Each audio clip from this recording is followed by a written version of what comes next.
Buenas tardes. Hoy tenemos a Enrique del Teso, profesor titular de Lingüística de la Universidad de Oviedo, y a Pablo Batalla Cueto, que es historiador de formación y periodista de profesión. La conferencia de hoy tiene un título que lo recoge todo: la catástrofe que habitamos.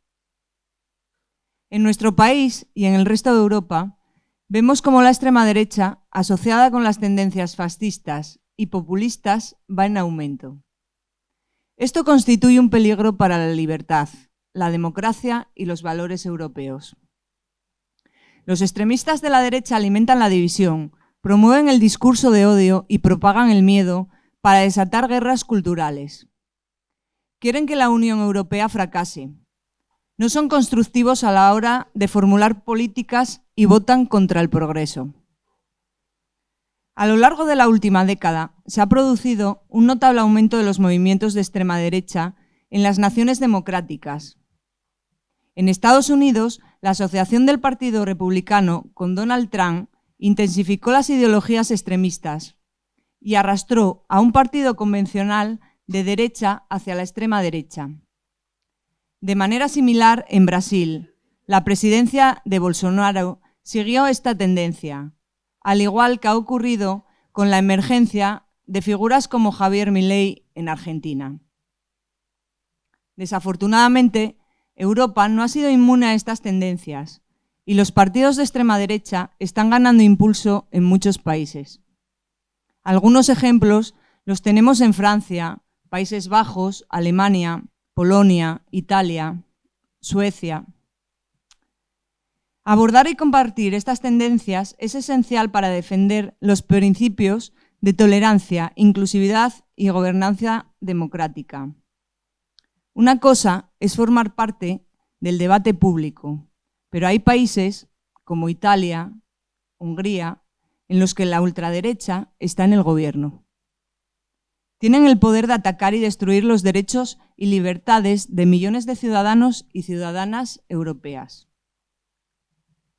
Europa se enfrenta a un auge de los movimientos de extrema derecha en todo su territorio. Son grupos fascistas que trabajan activamente para socavar las instituciones democráticas, limitar las libertades y minar la inclusividad. Para que estos movimientos rindan cuentas, hay que examinar atentamente sus acciones, sus políticas y sus palabras, y garantizar que no comprometan los principios de las sociedades democráticas. Nuestro objetivo es crear una sociedad justa y equitativa, que incluya a todo el mundo, cualesquiera que sean sus orígenes, al tiempo que respaldamos políticas que refuercen las instituciones democráticas, salvaguarden los derechos de las personas y garanticen la igualdad de trato para todos y todas. El 20 de enero de este año, los movimientos democráticos y progresistas han sufrido un gran golpe que afectarán a todo el planeta. Sin más, cedo la palabra a Enrique del Teso, que hará la presentación de Pablo Batalla. Es un placer tener a estas dos figuras en la mesa de hoy. Gracias.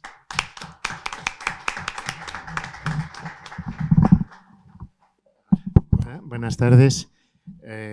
Bueno, el tema de que va a hablar Pablo Batalla ya quedó bastante bien enmarcado con las palabras de Isabel, y además creo que bueno, todos estamos viviendo la actualidad como un conjunto de sopapos, ¿no? Cada día llevamos un susto, un golpe. Quiero decir, parecen cosas fortuitas, parece la sensación intuitiva es que son cosas que no son esperadas, que no habían ocurrido antes, que no sabemos qué es lo siguiente, que tenemos, digamos, este desconcierto. Y por eso es tan interesante pues una persona como Pablo Batalla. Pablo Batalla tiene mucho de historiador, mucho de periodista, mucho de ensayista y mucho de escritor. Estas cuatro cosas se juntan en los escritos que viene haciendo, en las obras que viene publicando, y hoy me parece que hicisteis muy bien en venir para escucharlo. Eso no hará falta que lo diga porque lo vais a notar, pero también quería convenceros de que haríais muy bien en no perderle la pista. Porque precisamente si estoy diciendo que la actualidad parece que es un conjunto de sopapos, lo que se necesita precisamente es alguien Lo que necesitamos cuando vamos al médico con un bulto muy raro que no sabemos qué es. Cuando el médico le da nombre ya nos sentimos mejor.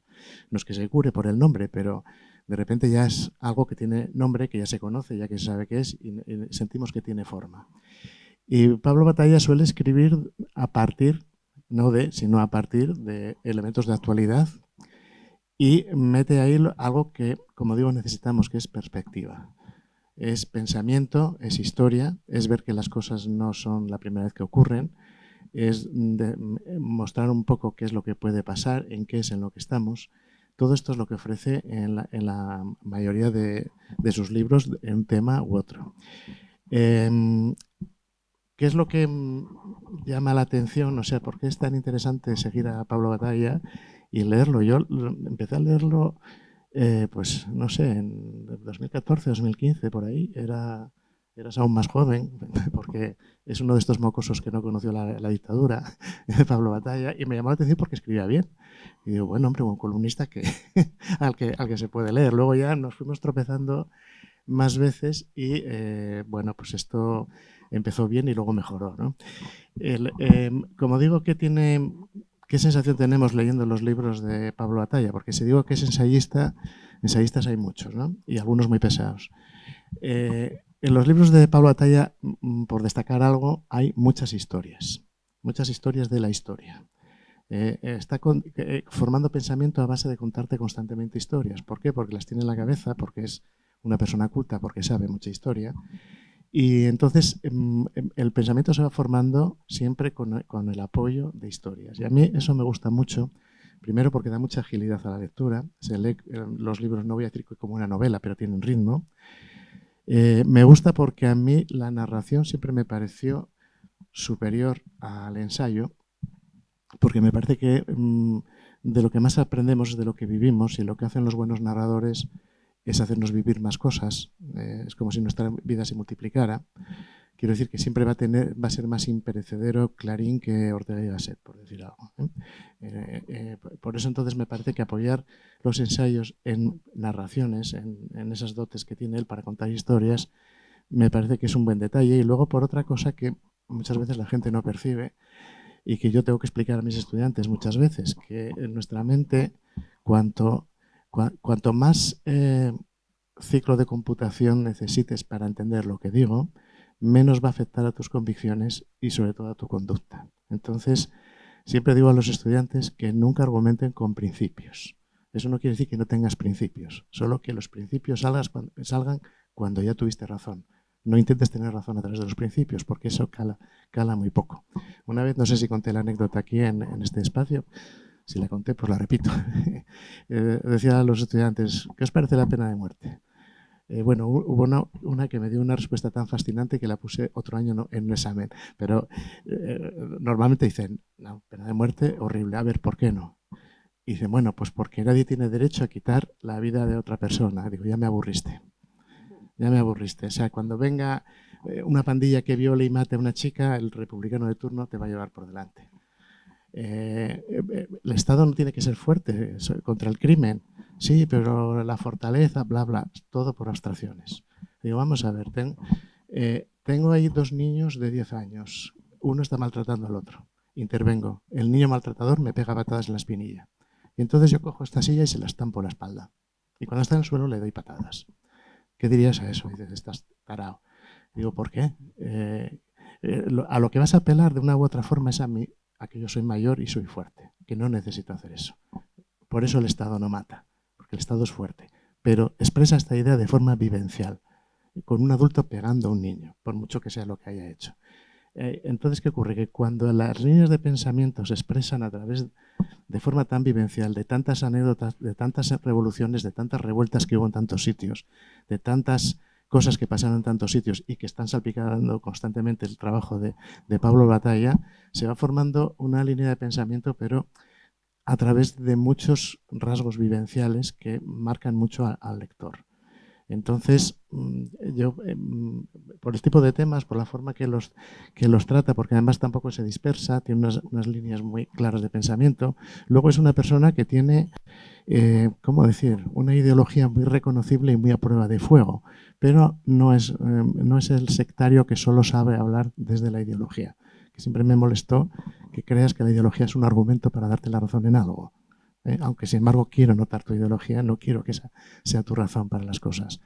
Entonces, por eso os digo que no solo hicisteis bien en venir a escuchar a Pablo, sino que me parece que haríais bien en no perderoslo y echar un ojo a las cosas que está escribiendo. Y no es que lo diga yo, que bueno, estoy aquí porque no lo voy a decir, pero es que tengo la sensación de que está teniendo ya cierta visibilidad a escala ya nacional. El otro día se lo comentaba a él, hasta Santiago Alba Rico lo mencionó como una de las personas de las que todavía aprende algo. Y bueno, Alba Rico no es cualquier cosa. Precisamente Alba Rico hace poco escribió respecto de las fuerzas progresistas de la izquierda que, claro, la gente necesita raíz. Y eso quiere decir que necesita anclarse en el pasado. Pablo Bataille lo trató muy bien este tema en la Ira Azul.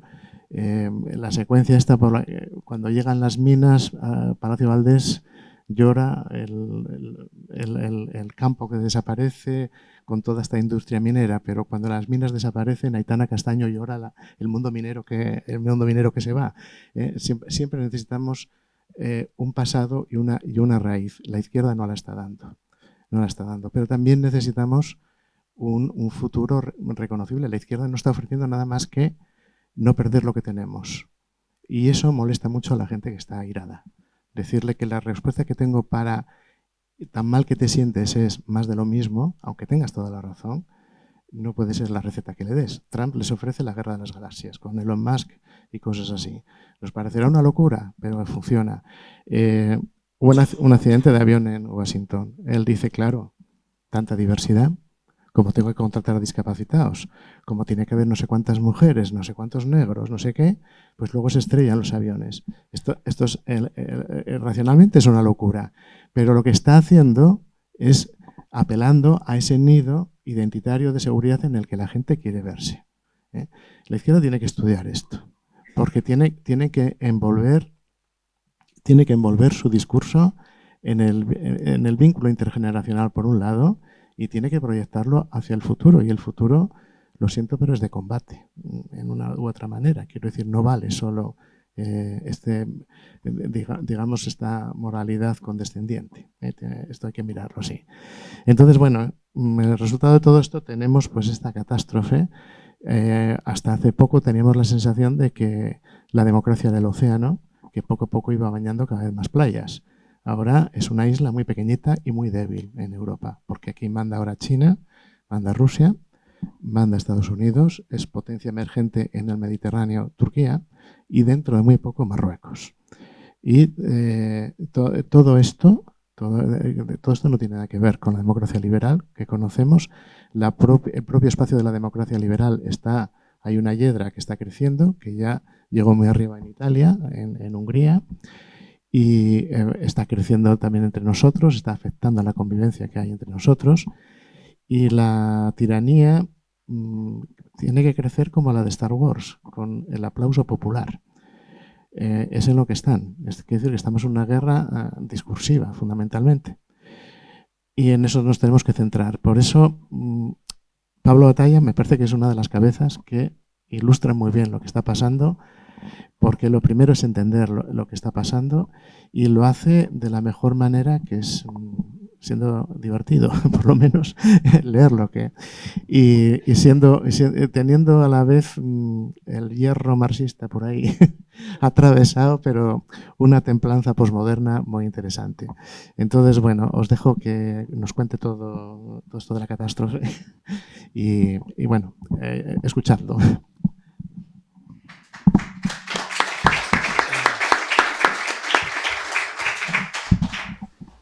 Pues nada, muchísimas gracias. Lo primero a Cauce por invitarme, es un verdadero honor ver además la sala tan llena. Me impone un poco verla tan llena, o sea, sigo sin acostumbrarme a que haya tanta gente escuchándome. Muchísimas gracias a Enrique por la generosísima presentación. Espero estar a la altura de las expectativas, ¿no? Del hype que acaba de crear, ¿no? Vengo de unos días de dormir poco por una bronquitis, por un hijo de menos de un año, así que a ver si consigo hilar bien un discurso que no quede deslavazado ni caótico, ¿no? Yo quería cogerte el testigo de algo que mencionabas antes, ¿no? Que es lo de los principios. Y para eso voy a contar, o sea, tú contabas cuando empezaste a leerme, yo voy a contar cuando empecé a escuchar de ti, que fue a través de uno de mis mejores amigos, que era alumno tuyo en la Facultad de Filología, y nos hablaba maravillado por las clases tuyas, ¿no? Decía, joder, es que Teso tiene una capacidad para contarte justo un poco lo que decías de mí, ¿no? Él lo decía de ti, ¿no? Para contarte historias que te ilustran cosas, ¿no? Y un día nos contó, dice, joder, hoy nos contó, mira, una cosa, ¿no? El debate entre Dukakis y Bush en las elecciones presidenciales estadounidenses de 1988. Reagan se retiraba, el candidato republicano era George Bush padre, y el demócrata era Dukakis, e inicialmente todas las encuestas hablaban a favor de Dukakis, ¿no? Predecían que iba a ser Dukakis el que ganara las elecciones. Y este amigo nos contaba, que tú les contaste, que Dukakis perdió esas elecciones, que finalmente ganó Bush, como sabemos, en un debate en el que hizo fatal una cosa, ¿no? Se debatía sobre la pena de muerte. Dukakis era un conocido y ardoroso combatiente contra la pena de muerte, y Bush le lanzó pues una de estas preguntas, ¿no? Sensacionalistas que se lanzan en un contexto como este, ¿no? Un debate en el que quieres triturar a tu oponente, ¿no? Le dijo, si mataran a tu hija Dukakis, ¿tú qué harías? Y Dukakis dijo, pues pese a todo no pediría la pena de muerte porque mis principios están por encima de todo, patatín patatán, ¿no? Este amigo nos contaba que tú les contaste que en aquel momento Dukakis perdió las elecciones porque quedó de persona fría, de persona dogmática, de persona movida por ideología y no por las pasiones de un ser humano normal y corriente, ¿no? Con el que a la gente le gusta pues, verse identificada. Y tú les contaste también, nos decía, lo que Dukakis debería haber hecho. Dukakis debería haber contestado, si mataran a mi hija, yo mataría a ese hijo de puta con mis propias manos, le arrancaría la piel a tiras, pero entonces no estaría capacitado para ser presidente de los Estados Unidos de América. O sea, tú tienes que responder a la pasión con pasión, invalidarla de ese modo y después ya, pues, colar, no dejar de colar tu discurso, ¿no? Al final estás diciendo que un partidario de la pena de muerte no está capacitado para ser... o una persona apasionada por matar a un criminal no puede estar capacitada para ser presidente de Estados Unidos. No dejas de colar ese mensaje, pero lo has colado de una manera pasional, de esa manera pasional que exige la pregunta que tu rival te ha hecho. Eso viene muy al hilo de lo que yo quería contar hoy, de la serie de cosas que quiero contar hoy. El título que pensamos es La catástrofe que habitamos y, como sabéis, pues como habéis visto, el cartel es los logos de una serie de partidos de ultraderecha europeos que antes eran completamente marginales, excepción hecha de momentos puntuales, ¿no? De éxito, como cuando Jean-Marie Le Pen consigue ser el rival de Lionel Jospin, Lionel Jospin es el que perdió, el de Chirac en las elecciones de 2002, derrotando pues eso como segundo candidato a Jospin, o pues aquellos éxitos de la ultraderecha austríaca en los años 90, etc. Había como pues pequeños éxitos puntuales, pero la nota generalizada era que estos partidos fueran absolutamente marginales. Hoy no lo son en absoluto, como sabemos perfectamente. Están gobernando países, están gobernando regiones, estados. Están siendo tremendamente influyentes. Y lo peor de todo ni siquiera es que lo sean ellos, que ya es terrible, sino que están consiguiendo, como un parásito, Richard Smith, un escritor inglés al que yo le leí un artículo muy interesante que se titulaba Los peligros de la literatura de la naturaleza, ¿no? Que era un artículo sobre cómo determinada literatura ecologista de naturaleza podía servir de cápsula para colar mensajes fascistas, ¿no? Él ponía ejemplos ingleses, invitaba a estar alerta con respecto a eso, ¿no? Él decía en ese artículo que el fascismo es un parásito ingenioso, o sea, es capaz de colonizar pues un montón de cosas, ¿no? Puede colonizar el ecologismo, puede colonizar el socialismo, puede colonizar incluso el feminismo, ¿no? O sea, puede colonizar cualquier cosa de las que teóricamente son naturales enemigos suyos, ¿no? Y lo que le está resultando muy fácil también es colonizar los partidos de la derecha tradicional. En mayor o menor grado, todos los partidos de la derecha tradicional occidentales están viéndose colonizados por el ideario de la ultraderecha. Incluso en Alemania, donde la CDU puede ser el partido más resistente a eso, porque es un partido la derecha tradicional, del Partido Popular Europeo, pero peculiar, pues que viene de un imaginario más bien democristiano, heredero del Centrum alemán de la época de los nazis, etc. Incluso ahí está habiendo un debate interno, ¿no? donde hay partidarios de mantener el cordón sanitario histórico alemán a la ultraderecha. Angela Merkel es una de ellos, pero también está Manfred Weber impulsando que tanto en Alemania como en el conjunto de Europa pues vaya habiendo una relación creciente con los partidos de ultraderecha y ya no se les haga ese cordón, ¿no? Donde más ha pasado esto es en Estados Unidos. O sea, el Partido Republicano ya no existe, es MAGA, es Make America Great Again. Es un partido que mantiene ese parásito, ha conquistado ese cuerpo y mantiene una carcasa, pero dentro de ella está repleta, ¿no? de una invasión de ese parásito. O sea, fuera de voces muy concretas como Arnold Schwarzenegger, muy concretas y muy loables, ¿no? Como Arnold Schwarzenegger, como Jeb Bush, como de repente Dick Cheney, ¿no? O sea, gente que los que nos politizamos en los años 2000, 2001, 2002 considerábamos execrable y lo era, ¿no? Dick Cheney, vicepresidente de George W. Bush, pues hoy de repente es uno de los que está oponiéndose a Trump y al trumpismo, ¿no? Pero son voces muy concretas y muy incapaces de detener esa deriva, ¿no? Y lo hemos visto en las últimas elecciones. Una de las cosas que hizo mal Kamala Harris, el Partido Demócrata, y por las que perdió las elecciones, se está comentando ahora en los análisis que se hacen, es haber sacado demasiado pecho por esos apoyos, ¿no? Y haber hecho una campaña en la que casi lo que más destacaba era esos apoyos, ¿no? Yo quiero agradecer sinceramente a Dick Cheney por el maravilloso apoyo que nos está mostrando, etcétera, etcétera, a Schwarzenegger, tal. ¿No? Argumentos como de autoridad, ¿no? Nosotros le vamos a decir a la derecha, cuidado, que todas estas figuras de autoridad del Partido Republicano están diciendo que cuidado con Trump, ¿no? Eso ya no funciona, ¿no? Hay una crisis generalizada de la autoridad, de las figuras de autoridad tradicional que ya no funcionan, ¿no? Y lo vemos también en primarias internas de los partidos, etcétera, ¿no? Lo que está pasando en el PP con el ayusismo, como ese ayusismo se devoró a Casado, o lo que pasó en el PSOE de otra manera cuando Pedro Sánchez gana a una Susana Díaz que se presentó a unas primarias con toda la corte celestial del PSOE detrás, ¿no? O sea, Susana Díaz había conseguido reunir en la misma foto a personas que hacía 30 años que no se dirigían la palabra, como Felipe González y Alfonso Guerra. Ahí estaba Almunia, ahí estaba Zapatero, toda una serie de figuras de autoridad, y sin embargo Pedro Sánchez, subido a una caja de sidra en el Entrego, que fue su primer mitin, si mal no recuerdo, pues fue capaz de derrotarla de una manera bastante contundente, ¿no? Hay esa crisis generalizada de la autoridad y en los partidos de derecha se expresa de esta manera, ¿no? En la colonización del partido por esas bases que están entusiasmadas con este clima de época, ¿no? Pero bueno, yo hoy lo que no quería hacer era el diagnóstico, porque el diagnóstico lo conocemos todos, ¿no? El diagnóstico de la catástrofe lo conocemos todos y no os voy a contar nada que no sepáis. Lo que yo quería hacer hoy era, y espero que no extendiéndome demasiado, comentar una serie de lugares comunes que tenemos en la cabeza sobre lo que es esta ultraderecha, sobre lo que debe ser el combate contra ella, que están profundamente equivocados y nos están conduciendo a no ser capaces de derrotar a ese enemigo que tenemos enfrente. Lo primero para derrotar a un enemigo formidable como este es comprenderlo, o sea, hacerse cargo de su realidad, ¿no? Y no funcionar en base a, pues eso, a clichés que tenemos, a lugares comunes, a caricaturas que a veces hacemos de lo que son, etcétera. Entonces, lo que yo quería comentar hoy es eso, una serie de lugares comunes que tenemos sobre ellos.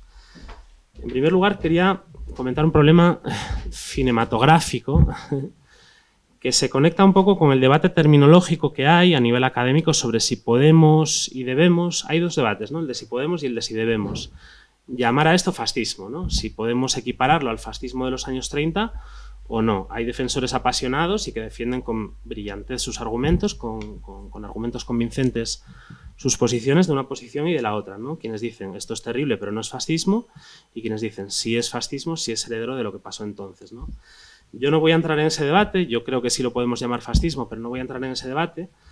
Lo que sí quería comentar es un problema que hay, ¿no? Que es determinada memoria antifascista, que es sobre todo cinematográfica, que es sobre todo hollywoodiense, y que nos hace tener una serie de ideas sobre lo que es el fascismo que no son incorrectas, pero que son parciales y que nos hacen, al ver esto, o nos pueden hacer al ver esto, decir, no, esto no es fascismo porque no es como lo que vemos en las películas. Las películas, sobre todo las películas de Hollywood, nos han acostumbrado a pensar Uno, en el fascismo militar y no en el civil. O sea, el fascismo de la Segunda Guerra Mundial y no en el civil que fue capaz de ganar elecciones. Las películas están ambientadas sobre todo en la Segunda Guerra Mundial, en el Holocausto, etcétera, ¿no? Entonces, en el momento en el que no vemos campos de exterminio ni una guerra formidable sucediendo a nuestro alrededor, decimos, no, esto no es fascismo, es otra cosa. Pero claro, eso fue el final del itinerario, ¿no? Y el itinerario era un itinerario de 30, 40 o incluso 50 años. Un historiador israelí del fascismo, voy a ver un poco. Un historiador israelí del fascismo, de los clásicos historiadores, estudiosos del fascismo, Zev Sterngel, autor de un libro de los años 70, pero que todavía sigue siendo muy interesante, que se titula El nacimiento de la ideología fascista, decía algo ahí que para mí es la clave de bóveda de mi comprensión, ¿no?, de lo que es el fascismo, ¿no? El libro empieza diciendo: el fascismo, antes que un fenómeno político y por supuesto antes de un fenómeno militar, eso fue el final, ¿no? La guerra fue el final, fue un fenómeno cultural, fue una cosmovisión. Y esa cosmovisión no sucede a la Primera Guerra Mundial, sino que es previa a ella. O sea, empieza a desencadenarse a finales del siglo XIX en un clima de fin de siglo, de hartazgo por una larga paz en Europa, de descubrimientos, de inventos, de novedades que trastocaban el orden tradicional de las cosas. Pues Einstein descubría la teoría de la relatividad o la formulaba, Picasso revolucionaba el arte con el cubismo, etc. Había toda una serie de, pues eso, revoluciones de la manera tradicional de comprender las cosas, incluso las mismas bases físicas de la realidad, con la teoría de la relatividad de Einstein, con otros descubrimientos que se estaban haciendo entonces, el principio de incertidumbre, etc. Están trastocando la misma realidad de lo que conocíamos, y en ese clima fue cuando comenzó a prosperar poco a poco lo que después acabaría siendo o llamándose el fascismo, ¿no? Al calor del caso Dreyfus en Francia, de una serie de cosas que pasaban, ¿no? El fascismo tuvo esa larga vida antes de ser un fenómeno militar y antes de llegar a la solución final, que no en vano se llamó final.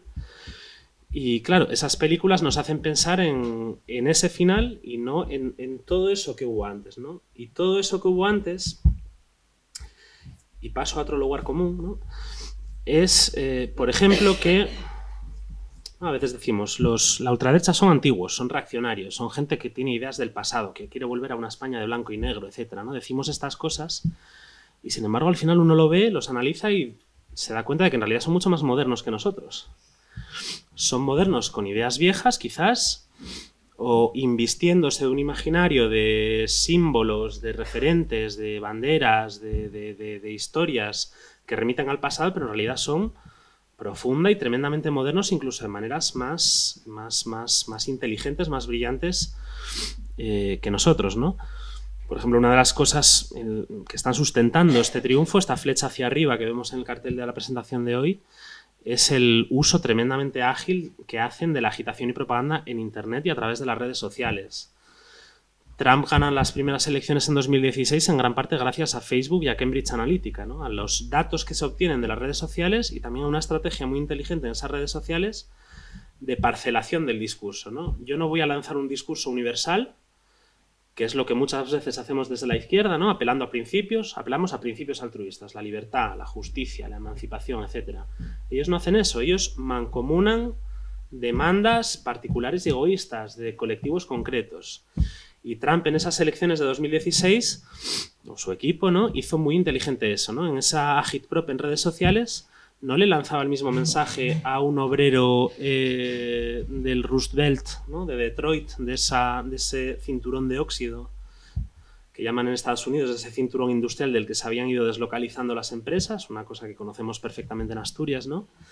No le lanzaba el mismo discurso a él que a una persona de Arizona, donde pues el tema podía ser la inmigración, o a un auditorio de mujeres, o a un auditorio de empresarios, etcétera, ¿no? Él parcela el discurso, dice a cada sector lo que quiere oír, y a lo mejor lo que les dice a unos y otros sectores es contradictorio entre sí, pero cada sector escucha lo que quiere oír, le basta con eso, porque estamos en un momento como de afoguín, ¿no?, de la historia, en el que si a mí me dicen lo que yo quiero oír, si me satisfacen esa sed que tengo, esa rabia que tengo por un tema concreto, me da igual lo demás, ¿no? Y con eso sustentó su triunfo, ¿no?, parcelando esa agitación y propaganda en Internet de un modo que nosotros no hacemos, porque hacemos muchas veces eso, todo lo contrario, que es lanzar mensajes universales. Ellos mancomunan demandas particulares. Esto se conecta perfectamente con el fascismo de hace un siglo. El fascismo de hace un siglo, el nazismo, fue pionero en la utilización de inventos que acababan de surgir en aquel momento, que acababan de inventarse en aquel momento y que fueron capaces de utilizar de maneras mucho más creativas que sus rivales, ¿no? Inventos como la radio, inventos como el avión. En esto fue un maestro Goebbels en el partido nazi, ¿no? Goebbels fue el maestro de la propaganda. Hay cosas que decimos como refranes ya, o sea, como piezas de sentido común, que fue él el que las formuló por primera vez, ¿no? Cuando decimos esto de miente que algo queda, ¿no?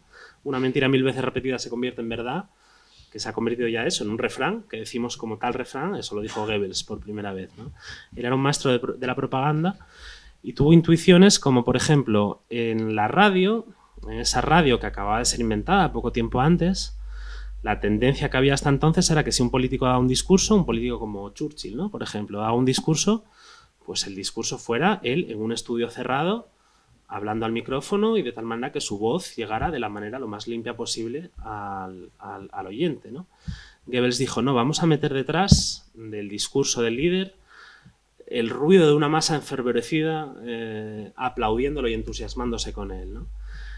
Porque eso va a dar sensación de multitud, de masa, ¿no? Del deseo o el anhelo de una masa que siga a un líder, ¿no? Pues eso les funcionó muy bien. El avión, en las elecciones que fue ganando el partido nazi, Hitler era el que más profusamente utilizaba el avión. Tenía una avioneta muy ágil con la que podía moverse con facilidad por toda Alemania y a lo mejor daba 3 mítines en el mismo día y por la mañana estaba en Nuremberg, por la tarde en Múnich y por la noche en Berlín o lo que fuera, ¿no? Y entonces daba la sensación de el Führer está en todas partes, Hitler está en todas partes.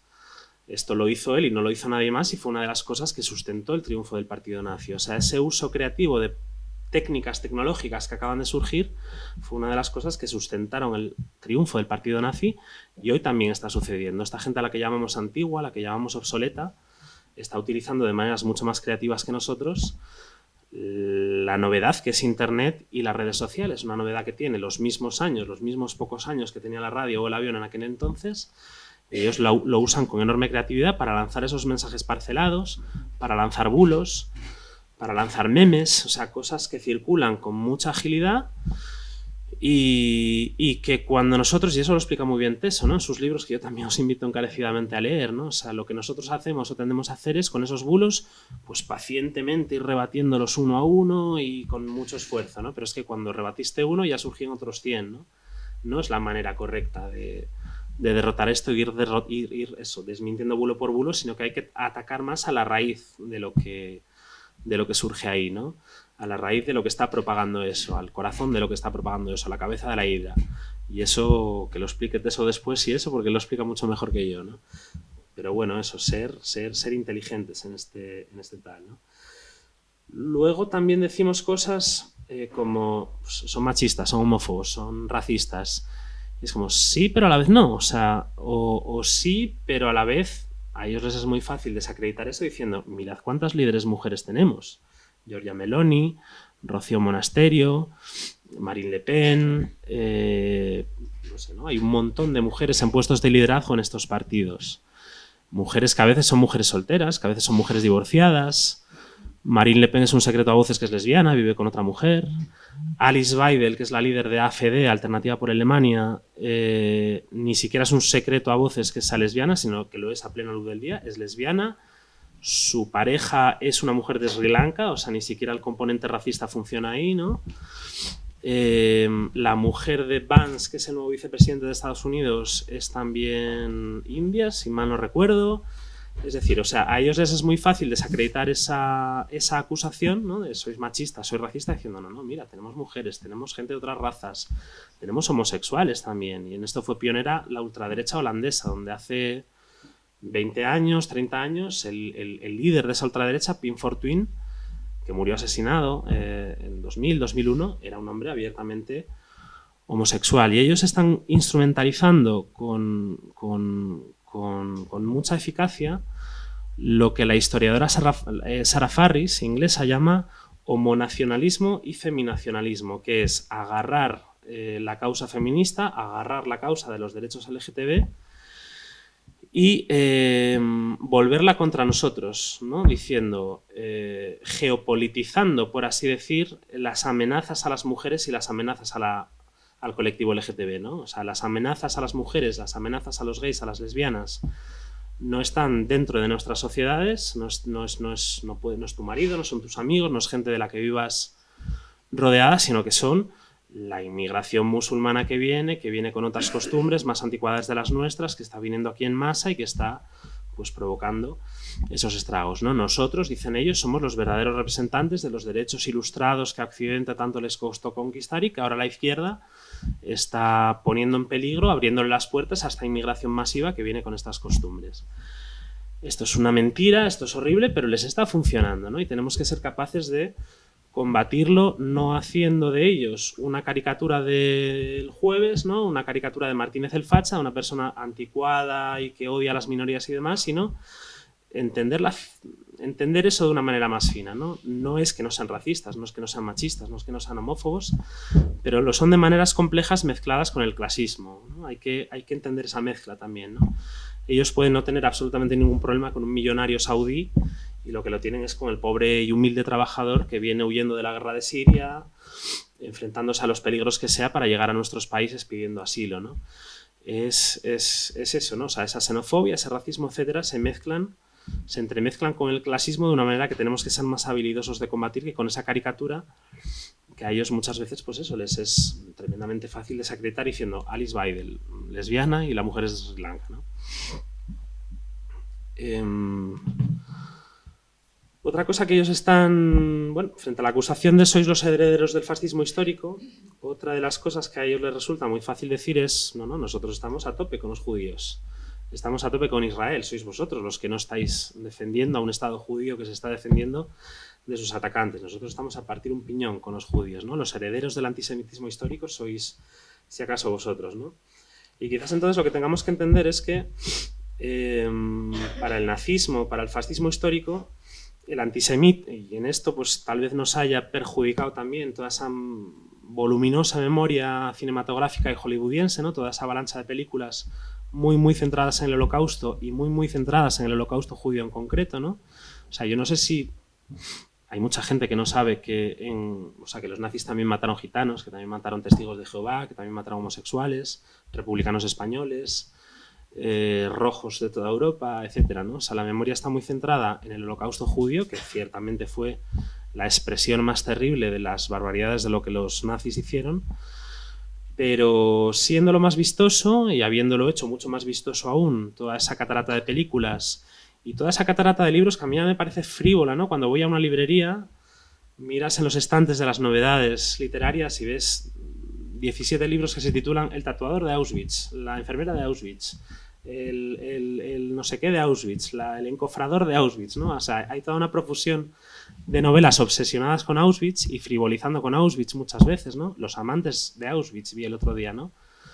Una novela que hacen que pongamos mucho el foco del nazismo histórico en el antisemitismo, y quizás el antisemitismo no era lo fundamental del fascismo histórico, ¿no? Y habiendo sido algo desde luego muy importante para el nazismo alemán, pues por ejemplo el fascismo italiano no empezó siendo antisemita, se acabó volviendo antisemita después a través de los pactos con Hitler, pero inicialmente había industriales judíos que apoyaron el fascismo, ¿no? El antisemitismo no es el corazón de lo que el fascismo es, sino que el corazón de lo que el fascismo es agarrar a un colectivo concreto, que en aquel momento fue el judaísmo, y volcar en él todas las iras, todos los odios y todo el mensaje de lo que solucionará las cosas será cargarnos a esta gente, ¿no? que está malogrando la nación, ¿no? En aquel momento eran los judíos y en este momento pues, son los musulmanes, son los homosexuales.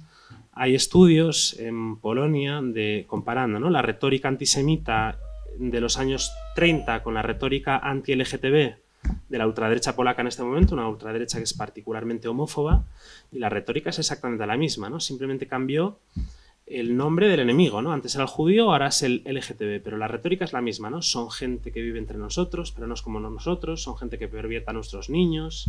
Hay toda una serie de tropos malvados ahí que se reciclan con facilidad con un nuevo colectivo y que también se están reciclando con el Islam y con la inmigración musulmana, ¿no? Lo mismo, son gente que está entre nosotros, pero que no es como nosotros, que está instigando miasmas, ¿no? Virus, bacterias en el cuerpo sano de la nación, que está pervirtiendo a nuestros niños, etcétera, etcétera. Y lo que tenemos que hacer es, inicialmente el mensaje es expulsarlos de nuestras sociedades, pero inicialmente con los judíos también el mensaje era ese, era deportarlos a Uganda, deportarlos a Madagascar, ¿no? O sea, el nazismo no empezó diciendo vamos a matar uno por uno en cámaras de gas a los judíos, sino vamos a deportarlos, ¿no? Hoy por hoy, las sociedades europeas ya no hay judíos, o sea, esa es una de las cosas, o ya casi no hay judíos. Esa es una de las cosas en las que ganó el nazismo. El nazismo perdió la guerra, pero ganó muchas batallas. Una de ellas fue esa, fue vaciar prácticamente de judíos de Europa. Hay una comunidad más o menos importante todavía en Francia, pero no es ni de lejos los niveles que tuvo la comunidad judía hace un siglo. Los judíos hoy tienen un estado que es Israel, muchos emigraron a él, están concentraditos allí, ¿no? Desde el punto de vista de la ultraderecha, están sirviendo como baluarte de Occidente allí, ¿no? O sea, son los que le dan pal pelo a los moros, ¿no? En esta cosmovisión, en sus propias narices, los tenemos allí, no los tenemos aquí, y lo que tenemos aquí ahora son los musulmanes, y son los, pues eso, en ultraderechas homófobas como la polaca, los gays, etcétera, ¿no? O sea, el corazón de lo que es el fascismo no es odiar a un colectivo concreto, y si alguien no odia a ese colectivo no lo podemos llamar fascista, sino tener un colectivo al que odiar, ¿no? Un colectivo que puede ser intercambiable. Elon Musk, después de hacer el evidente saludo fascista que hizo el otro día, o sea, estamos debatiendo sobre si lo era o no, y es evidente que lo era. O sea, como decía el otro día uno en Twitter, enfocando la cara de Elon Musk en aquel momento, esta no es la cara de alguien que dice os lanzo mi corazón, que es lo que Musk dice que dijo, ¿no? El tío está con un gesto de profunda rabia, ¿no? Como pegándole 3 tiros a alguien que es evidentemente, pues eso, no es la cara de alguien que está lanzando su corazón, ¿no? Él hizo ese saludo fascista, muy coherente con una biografía en la que él nació en Sudáfrica, hijo de un empresario que tenía minas de esmeralda en la Sudáfrica del apartheid. O sea, es una cosa como de villano de Marvel, ¿no? El tema. Pero le dice, no, yo no soy nazi, a mí me encanta Israel, ¿no? Y muestra fotos pues reuniéndose con los líderes de Israel, apoyando en todo el discurso y las reivindicaciones del Estado de Israel, etcétera, ¿no? Es como, es que eso no te hace menos fascista, ¿no? O sea, ser fascista no consiste en odiar a los judíos, sino otra serie de cosas y en tener un colectivo en el que volcar todas las iras sociales que te permitan también, y esto también es el fascismo, enfrentar al último con el penúltimo, ¿no? O sea, si yo te convenzo de que tu enemigo es que tú que eres el penúltimo, si yo te convenzo de que tu enemigo es el último, no te vas a volver pues contra toda esta tecnocasta infame que tenemos montada ahora o contra enemigos de otro tipo, ¿no? Una cosa en la que sí es diferente, ¿no? La ultraderecha actual y el fascismo de entonces es que el imaginario se ha vuelto defensivo. O sea, el imaginario del fascismo de hace un siglo era expansivo. Era vamos a conquistar un imperio, vamos a conquistar nuestro espacio vital, etc. Hoy es defensivo. Esto sí que es un cambio con respecto a entonces, ¿no? Hoy somos una fortaleza asediada frente a múltiples invasiones, ¿no? Que son la inmigración, que son el marxismo cultural, que son pues no sé qué y no sé qué más, ¿no? El imaginario es de fortaleza asediada y eso permea todos los discursos, todos los soportes de propaganda que esta gente maneja, ¿no? Que es otra de las cosas en las que ellos han sido capaces de agarrar un lenguaje de la izquierda y volverlo contra ella, ¿no? O sea, nosotros somos ahora la minoría oprimida, ¿no? Se acogen el lenguaje de las minorías oprimidas y dicen, no, los blancos somos ahora la minoría oprimida, ¿no? Le dan la vuelta a la tortilla y tratan de convencernos, y hay mucha gente a la que le convencen de que el perseguidor está siendo perseguido por el perseguido, ¿no? O sea, y esto se nota pues, en un montón de cosas, ¿no? Discursos históricos, por ejemplo. Hubo un momento hace unos años, cuando todavía existía Ciudadanos, ¿no? y tenía un grupo grande de diputados en el Congreso. Era el año 2021 y Guillermo Díaz, me parece que se llama este hombre, ¿no? Uno que fue diputado de Ciudadanos, andaluz, pues fue al Congreso a exigir que a nivel oficial el Estado español, el gobierno, conmemorara un centenario que se producía aquel año, que era el centenario del Regimiento Alcántara. El Regimiento Alcántara fue un regimiento que en el contexto del desastre de Agnual de 1921, en esa desbandada del ejército español que está siendo acosado por los insurgentes rifeños y que provocó decenas de miles de muertos en el ejército español, este regimiento se volvió contra los rifeños que les perseguían protegiendo la huida de sus compañeros y se sacrificó por sus compañeros, ¿no? Murieron todos ametrallando a los rifeños que les perseguían y protegiendo a esos otros compañeros que huían, ¿no? Este hombre exigía que se celebrara esto, que se conmemorara esto, y lo hacía utilizando un lenguaje victimista, ¿no? Los pobres españoles que estaban siendo perseguidos por los rifeños sedientos de sangre, ¿no? O sea, te cogen un encuadre en el que pueden convencerte de lo que está pasando es eso, ¿no? Hay unos pobres españoles que están siendo víctimas de unos rifeños sanguinarios, ¿no? Te cogen el encuadre que les interesa, pero si amplías el encuadre, ¿qué es lo que ves? Pues ves una guerra colonial en la que los españoles, ¿a qué están allí? Pues a sojuzgar colonialmente a una población que, como es lógico, se les está resistiendo. Y aparte, nada menos que la guerra colonial, la primera guerra de la historia en la que se utilizó gas contra población civil. Esa fue la Guerra Española del Rif. Fue la primera vez, después de la Primera Guerra Mundial, en la que se había utilizado contra otros ejércitos, lo cual ya era terrible, en la que se utilizó gas contra población civil, ¿no? Se bombardeaba de gas aldeas enteras en esa guerra colonial que fue terrible y que fue sanguinaria, ¿no? O sea, ellos te escogen un encuadre en la que te pueden dar la vuelta a la tortilla, ¿no? La tortilla es España está sometiendo, sojuzgando, reprimiendo a una colonia que ha ido a conquistar. Pero si te cambian el encuadre te pueden llegar a convencer de que las víctimas estaban siendo en aquel momento los españoles, ¿no? Y esto lo hacen constantemente y lo hacen con cierto éxito, ¿no? Darle la vuelta a las tortillas, ¿no? Los hombres somos ahora los perseguidos por las mujeres, los heterosexuales blancos somos ahora los perseguidos por los homosexuales, los blancos somos ahora los perseguidos por los negros, etcétera, etcétera, ¿no? Son pues mentiras, bulos aberrantes, posverdades aberrantes, pero no es tan fácil desacreditarlas, ¿no? Ellos, pues doctores tienen la Iglesia, ellos ya hemos dicho antes que son maestros de la propaganda y son capaces de convencer a grandes masas que les siguen de que eso es lo que les está pasando, ¿no? Y el imaginario, ya digo, ahora es defensivo, ¿no? Somos una minoría que se protege.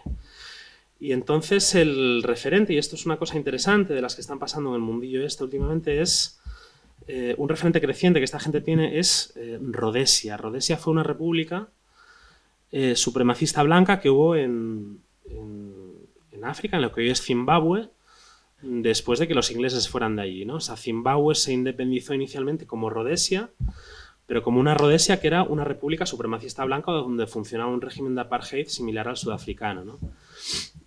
Una minoría blanca que sojuzgaba a una mayoría negra en esta república, dirigida por un tal Ian Smith, y que duró pues unos 20 años, no recuerdo ahora el lapso temporal exacto, hasta que la insurgencia nativa, ¿no? La insurgencia negra consiguió derrocar al régimen y entonces fue cuando nació el país que ahora se llamaba Zimbabue, ¿no?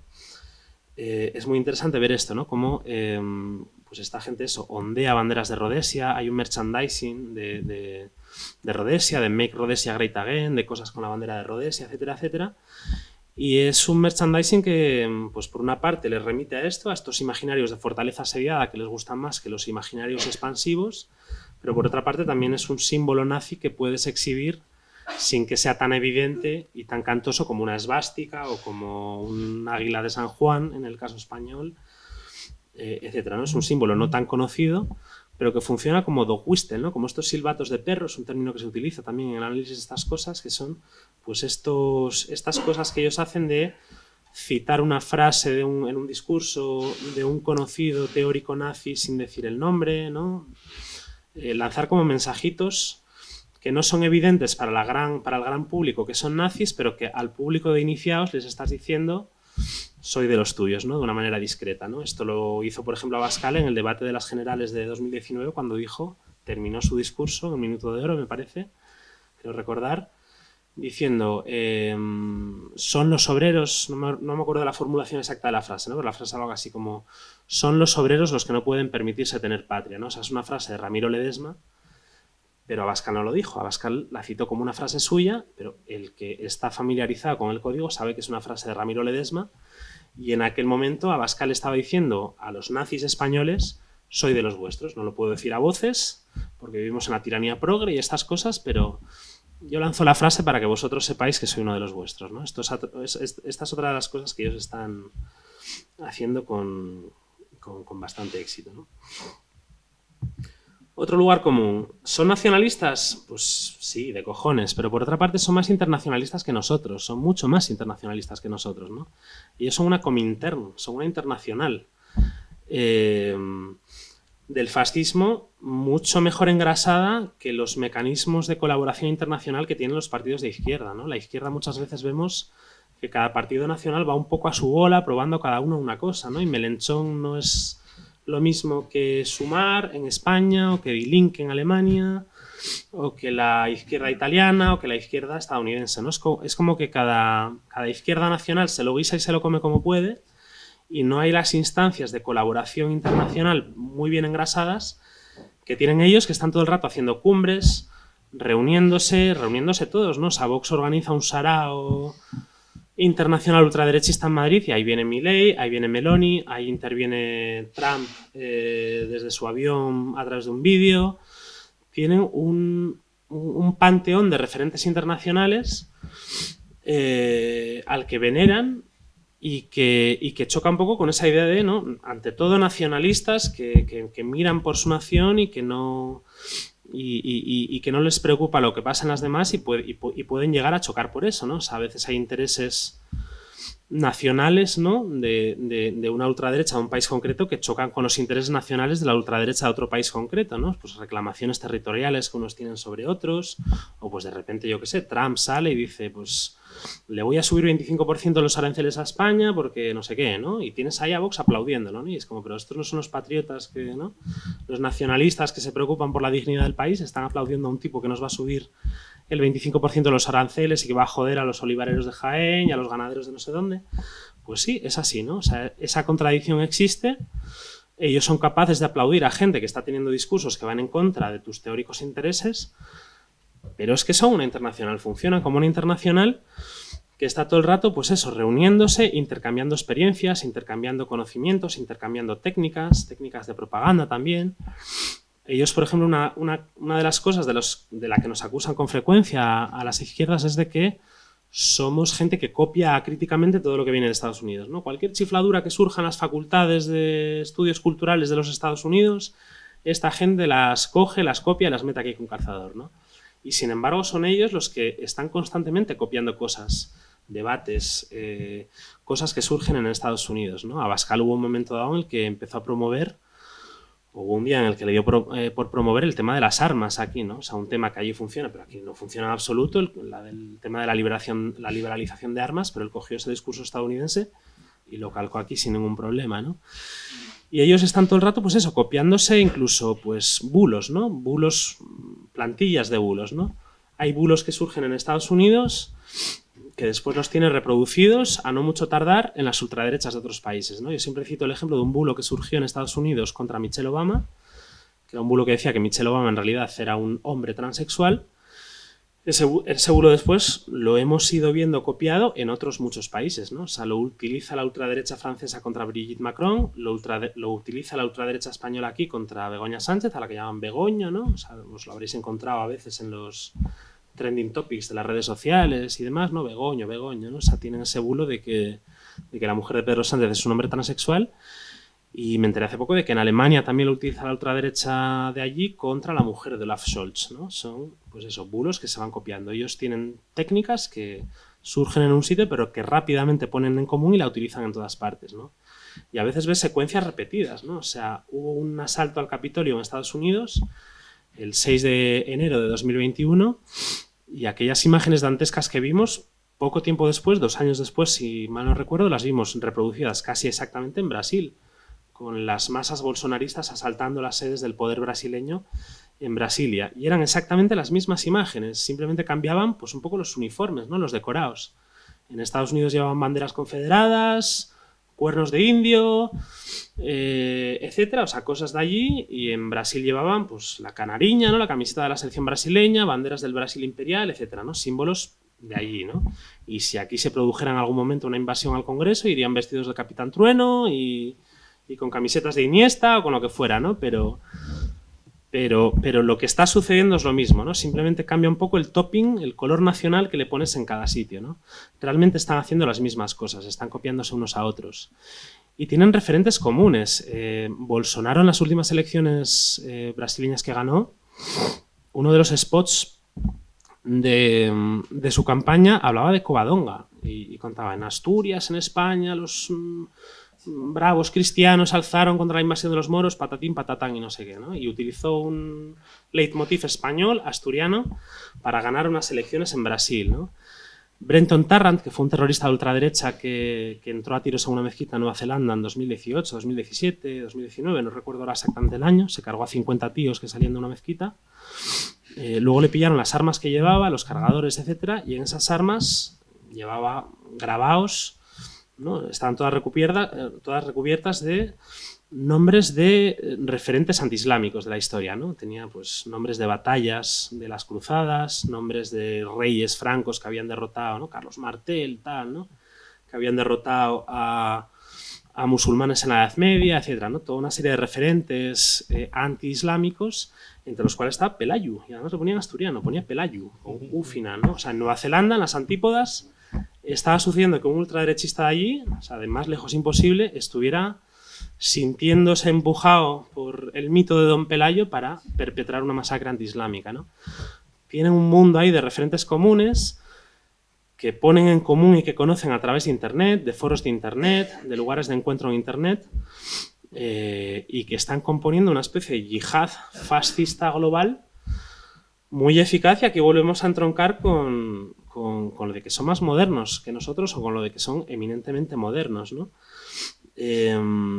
Esta que es la peor expresión del auge ultraderechista de los últimos años, que es el terrorismo de ultraderecha, un terrorismo del que, por lo que sea, no se habla, ¿no? O sea, se habla del yihadismo islámico, pero no se habla del yihadismo ultraderechista, ¿no? Son lobos solitarios, es un tío que chifló y que pues, le dio por entrar en una mezquita a tiros, pero no la manera periodística de contarnos eso, la manera política de contarnos eso, por lo que sea, no es que todo eso está conectado, sino que son, pues eso, gente que funciona por chispazos y que está desconectada entre sí, ¿no? Cuando eso mismo también lo podrías contar de la yihad islámica. También son tipos que se radicalizan en Internet, que libran la guerra por su cuenta, que compran ellos las armas, que diseñan ellos el plan, que son un Juan Palomo que él se lo guisa y él se lo come, y no hay, como había en el terrorismo clásico, una cúpula, una estructura vertical en el que unos jefes ordenen unas cosas a unos subordinados, ¿no? Aquí no hay la cúpula de ETA que le ordena una serie de cosas a sus gudaris, y los gudaris obedecían sin rechistar porque había una jerarquía de mando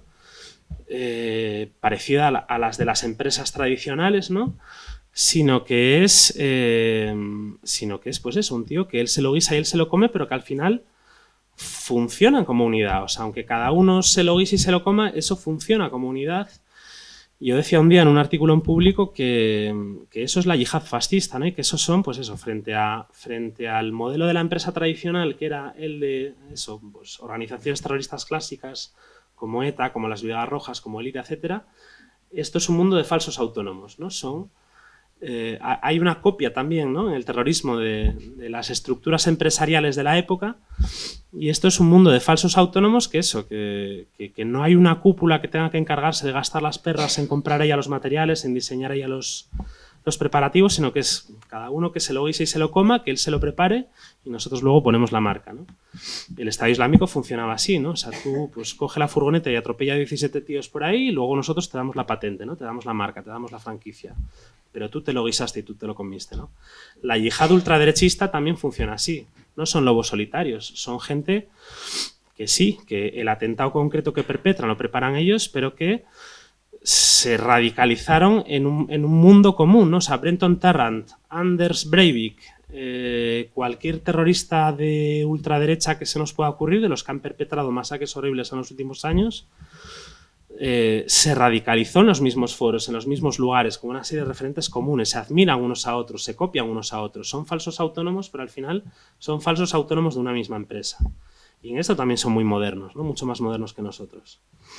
Que tampoco digo que nos tengamos que poner a montar una yihad terrorista progresista, ni muchísimo menos, ¿eh? Pero bueno, me refiero a eso, a la capacidad de ser muy modernos, ¿no?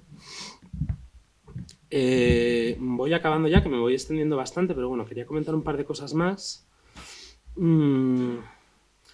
Una es, frente a otra tendencia que tenemos en la izquierda, ¿no?, en el combate contra esta gente, que es pensar que si detectamos el tornillo que está mal apretado en el edificio de su ideología y señalamos que ese tornillo está suelto, se caerá todo el edificio, ¿no? O sea, si señalamos una incoherencia en su discurso, conseguiremos que todo el edificio se caiga, ¿no?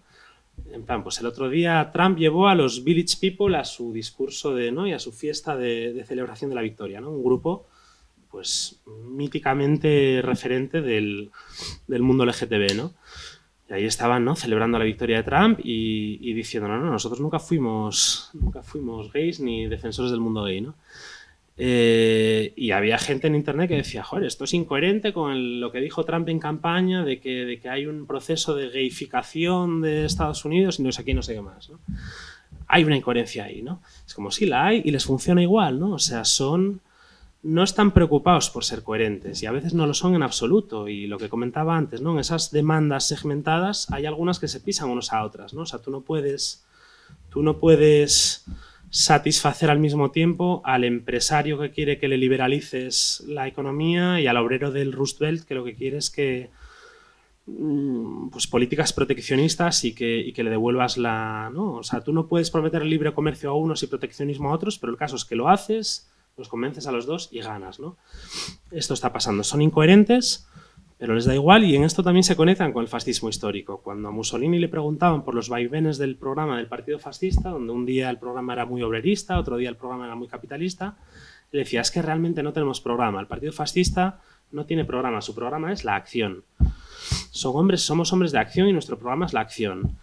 Con esta gente hoy está pasando lo mismo, son gente de acción que va pues ganando, improvisando y ganando las batallas que libra y sin preocuparse por mantener una coherencia estricta, permanente entre todas las cosas que dice, ¿no?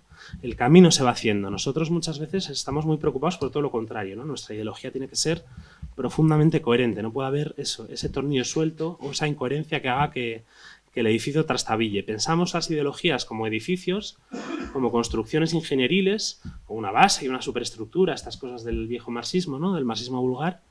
Y en realidad, y esto lo decía muy bien Stuart Hall, en Gran Bretaña, la persona que mejor entendió el thatcherismo, ¿no? Las ideologías no son edificios, son sueños. En los sueños pasan cosas contradictorias. En los sueños pasa una cosa y acto seguido pasa la contraria. Y tú no te extrañas mientras estás soñando, sino que es una realidad real para ti en ese momento, ¿no? Las ideologías son así. Nosotros también, pues cada uno tenemos nuestra ideología, pero somos contradictorios muchas veces también, ¿no? Y decimos una cosa y al día siguiente decimos la contraria, o decimos una cosa que se contradice con otra cosa que decimos. Pero así funcionan las cosas y así se va haciendo el camino, ¿no? Esta gente lo sabe, funciona con ello y es tremendamente eficaz, ¿no? Mientras nosotros estamos obsesionados porque nuestro discurso sea perfectamente coherente, ellos son profunda y permanentemente incoherentes y les da igual y les funciona. Entonces eso, tenemos que dejarnos de esa política de buscar el tornillo suelto, ¿no? Ellos están librando una cruzada, son hombres de acción y solo una cruzada derrota a otra cruzada. O sea, a una cruzada en la que ellos están sintiendo un San Jorge que está matando un dragón, no los vamos a derrotar con tecnocracia, ¿no? Y este es un pecado, por ejemplo, de Sumar, ¿no? Y del discurso que tiene Sumar, el discurso que tiene Yolanda Díaz, ¿no? Mientras funciona por ahí el odio y los discursos de odio, nosotros lo que vamos a hacer va a ser escribir líneas en el BOE y vamos a bajar la jornada laboral y vamos a subir el salario mínimo y etcétera, ¿no? Y vamos a darle derechos a la gente y eso va a ser lo que haga a la gente feliz y nos vote. Y la gente, sin embargo, no nos está votando. No nos está votando porque la gente pide cruzada, la gente pide, por supuesto, mejoras en su vida cotidiana, pero pide mejoras, pide un dragón al que matar, pide una causa de la que sentirse pues parte heroica, ¿no? Una causa épica de la que sentirse parte heroica. Estamos en una época que pide eso, en la que pide dragones que matar y cruzadas, y la izquierda muchas veces no le está dando un sentido de cruzada y de épica a su gente, sino que está diciendo la cruzada que la libren otros y nosotros nos preocupamos de las cosas del comer, ¿no? Y al final acabarán clavándote la lanza en el corazón mientras tú estabas escribiendo en el BOE la bajada de media hora de la jornada laboral o la subida de 50 euros del salario mínimo, ¿no? La gente, por supuesto, agradece eso, pero pide algo más, ¿no? Pide un sentido de trascendencia, ¿no? Una época de zozobras y de incertidumbres, la gente pide crecientemente un sentido épico de la política que la izquierda muchas veces no le está dando. Y ya por último, ¿no? Otra idea que tenemos sobre el antifascismo, ¿no? Y sobre el antifascismo histórico también, sobre la revolución también. Tenemos la idea de que es algo bello, ¿no? El antifascismo es algo bello. El antifascismo es bella ciao, ¿no? Es que la mujer le ponga el clavel en la solapa al partisano que va al monte a luchar contra el fascismo, ¿no? Y eso es algo bello, y es algo poético, y es algo maravilloso, ¿no? El antifascismo no tiene nada de bello. El antifascismo es el horror. El antifascismo es desesperación. Es un monstruo que nos asuela y contra el que tenemos que hacer lo que sea, como sea y cuando sea, ¿no? tirarle cualquier cosa que tengamos a mano, aliarnos con gente execrable para poder derrotar a la gente más execrable que ella, darnos apretones de manos con indeseables porque hay unos indeseables mayores que nos están asediando y a los que tenemos que derrotar, ¿no? Pues lo que hizo Kamala Harris, ¿no? Al reclutar el apoyo de gente tan sumamente siniestra, porque nunca dejó de serlo, como Dick Cheney o como Arnold Schwarzenegger, ¿no? Sobre todo Dick Cheney. Arnold Schwarzenegger, bueno, a veces nos cae mejor, ¿no? Pero eso, Dick Cheney es una persona siniestra y en este momento en el que la batalla es contra el trumpismo, pues hacer eso que hizo el PC en los años 50, ¿no? El PC en el año 59 aquí en España lanza la política de reconciliación nacional, ¿no? Y es una política que se entiende mal a veces, ¿no? Se recuerda pasada por el tamiz o por el prisma, por el filtro del discurso de la reconciliación de la transición, en el que todos fuimos culpables de la guerra civil y todos éramos hermanos y qué desgraciada, es una guerra entre hermanos, etcétera, etcétera. Y la política de reconciliación nacional no era eso. La política de reconciliación nacional en aquel momento era decir: nos da igual dónde estuviste entre el 36 y el 39 mientras quieras hacer algo aquí y ahora, hoy mismo contra Franco, ¿no? No te vamos a pedir carné. A lo mejor hiciste cosas horribles en los años 30, a lo mejor mataste a muchos de los nuestros en las trincheras de la guerra de España, pero si ahora estás harto de Franco y quieres hacer algo contra él, nosotros no te vamos a pedir carnés porque necesitamos un frente lo más amplio posible, ¿no? Y por ahí llegó gente siniestra, o gente que había sido siniestra en su momento, o que había contribuido a causas siniestras, ¿no? Como Dionisio Ridruejo, como falangistas reconvertidos en antifranquistas, ¿no? Pero el PC no les pedía carnés, ¿no? Y eso es el antifascismo, y eso no es bello, o sea, eso es, estamos en la mierda, estamos en una dictadura terrible, con fusilamientos al alba, con hambre, con horror, con las cárceles abarrotadas, tenemos que derrotarla como sea y no vamos a pedir cuentas al que venga a ayudarnos a derrotarla, ¿no? Eso no es bello, eso es necesario, que es distinto, ¿no? Entonces tenemos que deshacernos, ¿no?, de esa idea en este momento en el que están pasando cosas horribles también y en el que tenemos que derrotar a un enemigo horrible. Tenemos que entender que esa guerra no va a ser bella, pero es necesaria, ¿no? Y no podemos pensar que si no es bella no es buena, o sea, o si no es poética y hermosa, no vale la pena, ¿no? O sea, el antifascismo es, o fue en 2002 votar a Chirac contra Le Pen. Aquí en un momento dado podría ser votar al PP frente a la amenaza mayor de un Vox. Y eso no será nada bello, o sea, eso será terrible, eso será validar a indeseables, pero será quizás lo que haya que hacer, ¿no? Tenemos que pensar en el antifascismo de esa manera, ¿no? No como algo bello, deshacernos, y cierro recordando un poco el inicio de mi charla, ¿no? Deshacernos de imaginarios cinematográficos y empezar a mirar la realidad como es, ¿no? Sin el filtro del cine. La realidad no es bella, la realidad es compleja, es equívoca, no hay causas evidentemente maravillosas y nobles, sino que hay el deber de hacer la misma improvisación que hacen ellos, el mismo ser hombres y mujeres de acción que son ellos, pero para derrotarlos, ¿no? Ser hombres y mujeres de acción del antifascismo que hagan quizá no lo que es bello, pero sí lo que es necesario. Y con esto espero no haberos aburrido ni haberos tal, y termino.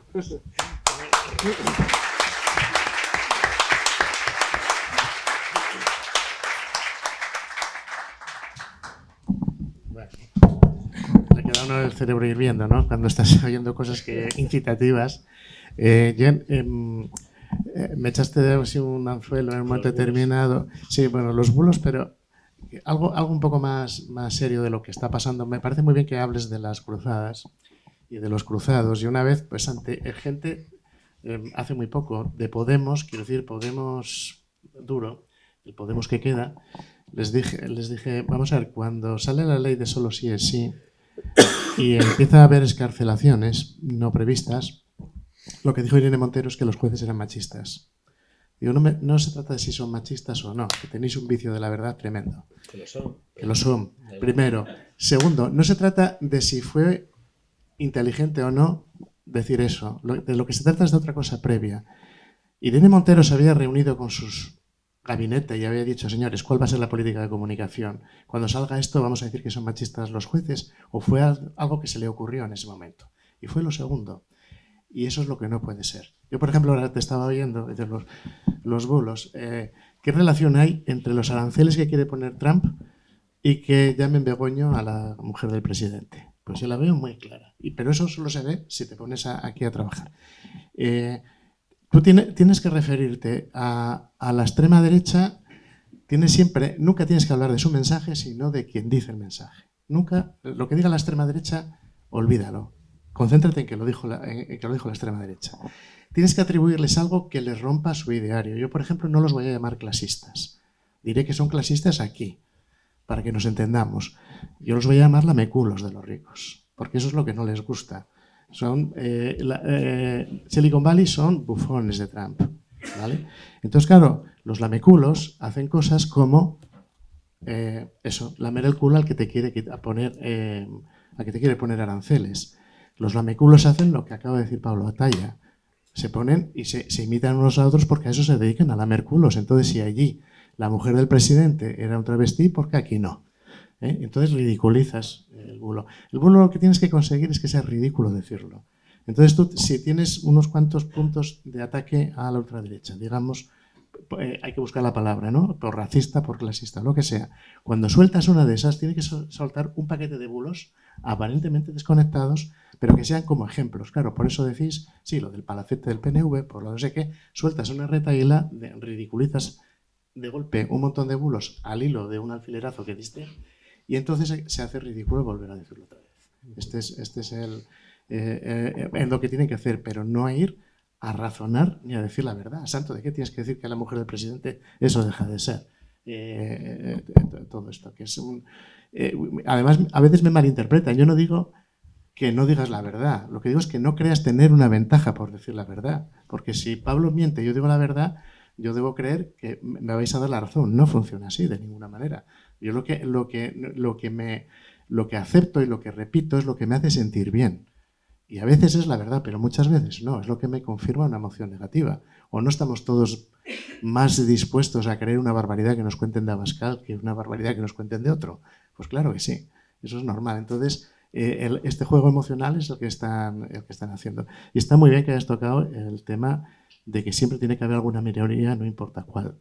No importa cuál, porque ¿cómo haces que la mayoría acepte que se le prive de sus derechos? Porque es algo, alguna vez lo dije, que Pedro Ballín y Gomá subrayaron en el libro, que es verdad que la democracia liberal, entre virtudes que tiene y defectos, es la que más alto puso la vida y la dignidad personal. Quiero decir, en Occidente se entiende que no hay un credo religioso ni un rey en nombre del cual se pueda matar a un ciudadano, así por las buenas.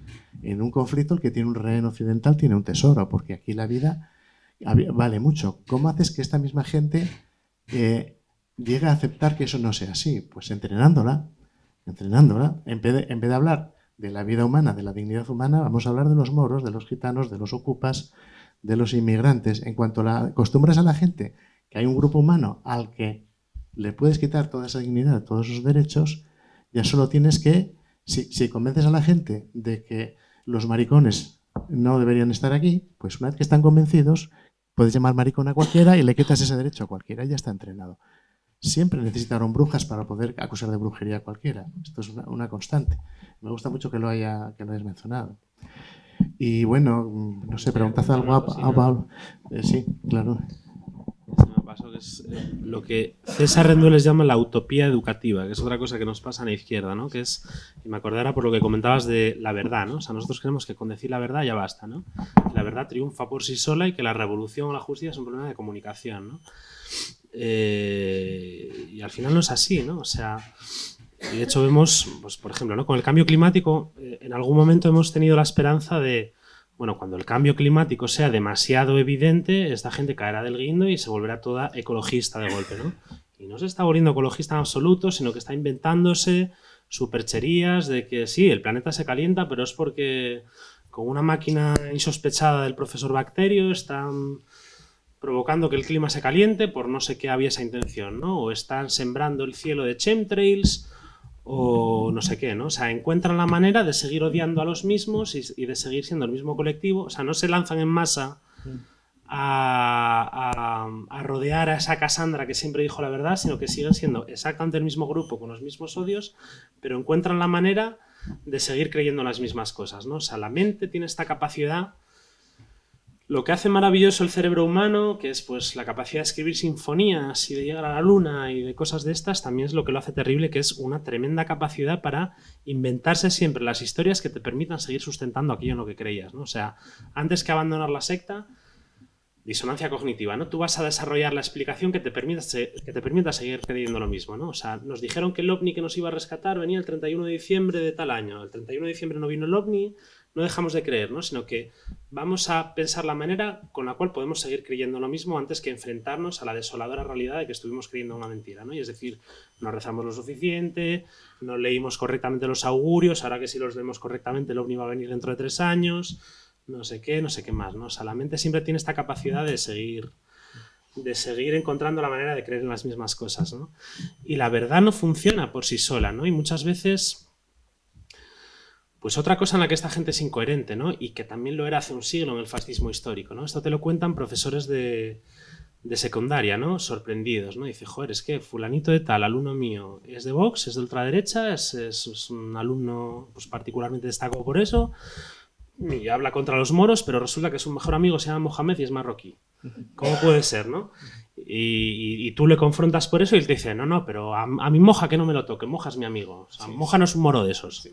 O sea, encuentras la manera, ¿no? O sea, con los nazis también pasaba hace un siglo, ¿no? Discursos contra el judío metafísico y eterno que trastoca los males de la nación, pero resulta que tu mejor amigo es judío. Esto pasó en muchos casos y muchas veces, y hubo gente que habiendo sido miembros notorios y ardorosos del partido nazi y habiendo defendido el exterminio de los judíos, a su mejor amigo judío procuraron salvarlo, ¿no? Él no es un judío de esos, ¿no? Siempre hay estas maneras de parcelar la realidad y de seguir creyendo las mismas cosas, y la verdad no funciona. O sea, la mera enunciación de la verdad no funciona. O sea, frente a esta gente que se mueve por emociones muy poderosas, las emociones de una cruzada, tú la verdad la tienes que vender encapsulada en otra emoción más fuerte que esa, ¿no? No basta con que con seriedad y sobriedad profesional expliquemos la verdad de una manera además condescendiente en la que te diga, tú eres tonto pero te lo voy a explicar, ¿no? Sino que tú tienes que contrarrestar un poco lo que comentábamos también de Dukakis y Bush, ¿no? Contrarrestar la emoción, con una emoción más poderosa, y luego ya lanzar el mensaje, ¿no? Iba a decir algo, pero se me fue el santo al cielo. Pero bueno, esta es la idea, ¿no? O sea, la verdad no triunfa por sí sola. Mira, ahora acabas de mencionar el ecologismo, solo lo digo bueno, como pinceladas de cómo son las cosas. El ecologismo crea dificultades a los agricultores, ganaderos. Es muy fácil desde la ciudad decir hay que proteger al lobo. Entonces el ganadero te dice, ya, tú no vives de esto. Y entonces por ahí entra esta grieta de estos progres urbanos universitarios. Mira cómo la gente humilde, cómo la desdeñan. Pero es que el ecologismo pasa como con el antifascismo. Se proyecta como una cosa bella, como limpieza, como una cosa. El ecologismo trata con una catástrofe. Cuando hay un incendio, lo que hay que hacer para parar el incendio se hace porque hay un incendio, porque hay una catástrofe.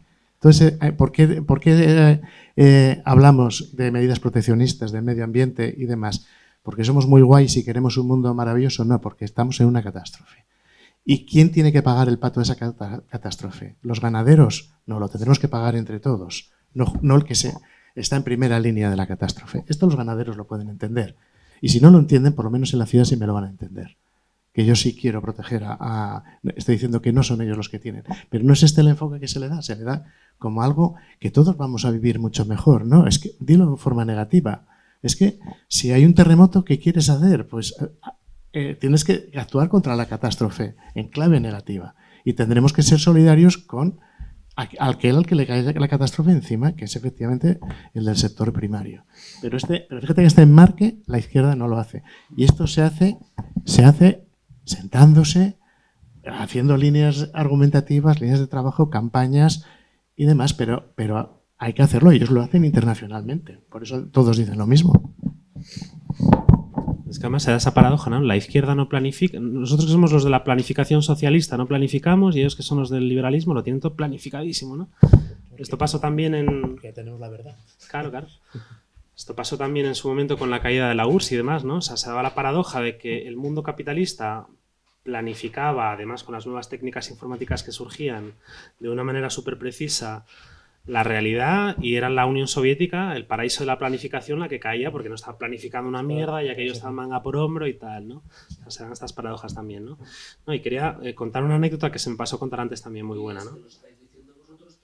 Sí, ya, sí, si no, yo con esto ya acabo, o sea, es una historia de eso, la ultraderecha en los institutos, ¿no? Una cosa que me contaba un profesor de secundaria, amigo mío de Valencia, que me decía que tampoco nos estamos enfrentando correctamente a este problema, ¿no? O sea, hay una conversión de la ultraderecha en el nuevo punk, una especie de acracia o de anarquía facha, ¿no? En el cual los adolescentes perciben que ahora las ideas de ultraderecha, las ideas fascistas son subversivas, son provocativas, ¿no? Gritar viva Franco en clase de repente es provocativo, hace que el profesor se ponga muy nervioso, ¿no? Y que esa figura de autoridad odiada de manera natural por el adolescente, ¿no? Se ponga muy nervioso y le provoques y tal, ¿no? Y a lo mejor no tienes ni puta idea de quién era Franco, pero ves que eso es un gesto provocador, ¿no? Este profesor me decía, no lo estamos haciendo bien, o sea, mucha gente lo que hace en esos casos es, qué horror, te voy a contar quién fue Franco y todas las tropelías que hizo, ¿no? Condescendientemente, ¿no? Te voy a contar la verdad, ¿no? Él me decía, lo que yo hago en esos casos es decirle, ¿sabes qué es lo único que he hecho yo de menos de Franco? Que con Franco podía calzarte una hostia por insubordinación al profesor y ahora en esta tiranía progre en la que vivimos no puedo. Anulaste la emoción así y entonces sí, pues pasó a explicarles quién había sido Franco y las tropelías que había hecho y me contaba que el alumno se quedó muy asustado porque no sabía que Franco había hecho esas cosas tan terribles, ¿no? Pero primero anulaste la emoción con otra emoción, ¿no? Sí, sí. A ver, preguntas que tienes razón. Sí. Sí, voy a comenzar poniendo un ejemplo, ¿no? Que todo el mundo entendemos, es un partido de fútbol, ¿eh? En un partido de fútbol hay cambios, ¿eh? Un equipo cambia un jugador por otro, pero un buen entrenador nunca está al margen de esos cambios, ¿eh? Yo soy el entrenador del equipo A, tú que eras el del B hiciste 2 cambios y yo tengo que contrarrestar esto si soy un buen entrenador, ¿eh? Con esto, ¿a dónde quiero llegar? A que, claro, yo estoy de acuerdo con vosotros en el que en la batalla cultural el empleo del lenguaje, del vocabulario que tenemos que cambiar, ya es importante, claro que sí, pero tampoco pensemos que es tan importante, ¿eh? Tú antes hablabas de que en vez de clasistas vamos a llamarlos lameculos. Bien, pero el entrenador del equipo contrario, ellos, rápidamente te van a contestar, ¿eh? Y van a buscar un antídoto contra esos cambios que tú estás haciendo. Entonces yo, admitiendo que el terreno del vocabulario es importante, que tenemos que cambiar, que tenemos que dejar tantas ideas, no digo viejas, pero clásicas a un lado para combatirlos, también pienso que a eso hay que dar una dimensión y una importancia. Porque para mí, mucho más importante que esto es no dejaros respirar, ¿eh? Está muy bien que cambiemos el vocabulario, está muy bien que hagamos todas esas cosas para contrarrestarlos. Pero yo creo que lo más importante es que no los dejemos respirar. Y refiérome a 2 niveles, al institucional y al de la calle. El institucional tenemos perdido. Dijiste tú antes que casi la izquierda está conformándose con mantener lo que hay, ¿eh? No hay partidos aguerridos, no hay partidos que veas tú que están dispuestos al combate al 100%. No los tenemos. Catenacho, ¿no? No los tenemos. Pero sí hay algo que tenemos y donde yo creo que no estamos dando la medida que lleva la calle. O sea, hay un combate institucional contra el fascismo, pero hay un combate institucional en la calle, el nuestro. Y ese combate tenemos que hacerlo mejor, porque no lo estamos haciendo. ¿Y por qué no lo estamos haciendo? Porque como estamos con todas esas ideas de la democracia, del respeto y no sé qué más, vemos a vos, por ejemplo, en este caso, como alguien que, cuidado, oye, el pobre tiene derecho, tiene su discurso, ¿por qué no lo va a dar? Faltaría más, están las instituciones. Pues no, señor, a esa gente, y entiéndaseme la metáfora, hay que escupirlos. Y entonces tú no tienes derecho a esto, tú tampoco tienes derecho a esto. No, señor, con el fascismo, como lo queramos llamar, el respeto y la democracia sobra. Y yo creo que esa labor nuestra de ciudadanos de a pie, sinceramente creo que no la estamos haciendo bien. Sí. Por eso decía que nunca hay que referirse a lo que diga un fascista, sino a que lo dijo él. Eso es lo que quería decir lo de escupir. Lo que pasa es que cómo se escupe, eso hay que pensarlo. Hay que escupirlo de tal manera que funcione el escupitajo, ¿no? Pero sí, va por ahí. Estoy de acuerdo contigo. Sí, no, yo iba a decir un poco lo mismo, ¿no? O sea, podemos escupirlos y que sigan ganando, podemos ilegalizar a Vox y que siga ganando de otra manera. O sea, al final el tema es más complejo que simplemente, ¿no? Insultarlos o incluso eso. A veces cuando decimos hay que ilegalizar a Vox, es como, pues yo no me iba a enfadar si pasase, pero bueno, no sería tampoco la solución, ¿eh? O sea, podrían crecer más todavía incluso, ¿no? No hay más que mirar, por ejemplo, de otra manera, ¿no? Lo que pasó con la izquierda Berchale en el País Vasco, ¿no? Por más que la quisieron prohibir, batió récords después de, ¿no? En cuanto pudo presentarse otra vez a unas elecciones, ¿no? O sea, la había reforzado.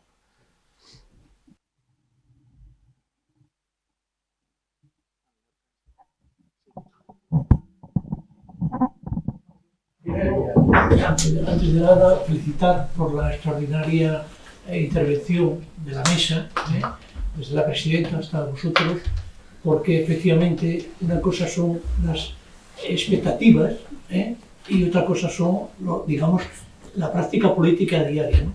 Es decir, que si no nos explicaría, por ejemplo, el fenómeno de Trump. Es decir, una sociedad norteamericana que la economía iba bien en general y en general se había tenido una actitud Biden con respecto a la mayor crisis de sanidad que tuvo, tal, de repente, efectivamente eso. ¿Por qué ese tipo de, entre la realidad y las expectativas hay una diferencia fundamental, que es todo eso que acabáis de decir vosotros? Es decir, vamos a ver, si no hay un proyecto que mínimamente y se identifique con una cierta ética y de un proyecto, digamos, renovador nuevo, porque efectivamente lo que nos generó hasta hace unos años, hasta el neoliberalismo que se impuso a la razón y a la ilustración y demás, pues era la idea de progreso. La idea de progreso era fundamental, pero evidentemente el tipo de discurso que se tiene que utilizar por parte de los demócratas y de la izquierda tiene que ser otro diferente, y hay que repensar las cosas, porque efectivamente el miedo, la emoción, el popularismo, las mentiras, todo eso favorece todo lo que Stephen Bannon, que es el organizador, en principio, de toda la extrema derecha a nivel mundial, con muchos millones de dinero, no solamente en América, sino en Europa, el que animó a Berlusconi, que fue el que inició todo esto, digamos, a nivel global, las primeras prácticas más duras y demás, y que todos se repitieron, fue a apoderarse de todos los medios de comunicación, televisión, y a partir de ahí el dominio permanente. Entonces, yo creo que efectivamente, desde el punto de vista de la izquierda, nos queda Europa. Y Europa, efectivamente, sí, realmente, más o menos, según todos los expertos, hace caso al famoso informe Draghi y del otro italiano, y se pone en marcha para efectivamente frenar este avance que parece inevitable, ¿no? Y que es inevitable, si no... Solo una precisión. Nos queda Europa y, cuidadito, Latinoamérica. Mira Sheinbaum y mira algunos casos muy notables que deberíamos mirar de aquí de Europa cómo lo están haciendo. Que ahí están enfrentándose al bicho, pero muy, muy de cerca, y muchas veces ganando. Yo no sé si a las 6 de la tarde, hoy, en el Parlamento alemán, decidieron el CDU, con votos del CDU y apoyando a la posición de Merkel, no aprobó el tema de la ley contra la migración. Es decir, eso fue hoy a las 6 de la tarde, en el Parlamento Europeo. Es decir, que Merkel, que había tenido una intervención muy dura frente a su dirigente máximo, tuvo una influencia decisiva para que varios de los dirigentes parlamentarios alemanes hoy no votaran esa ley. Y no salió. Entonces, quiero decir que eso es importante también señalarlo, ¿no?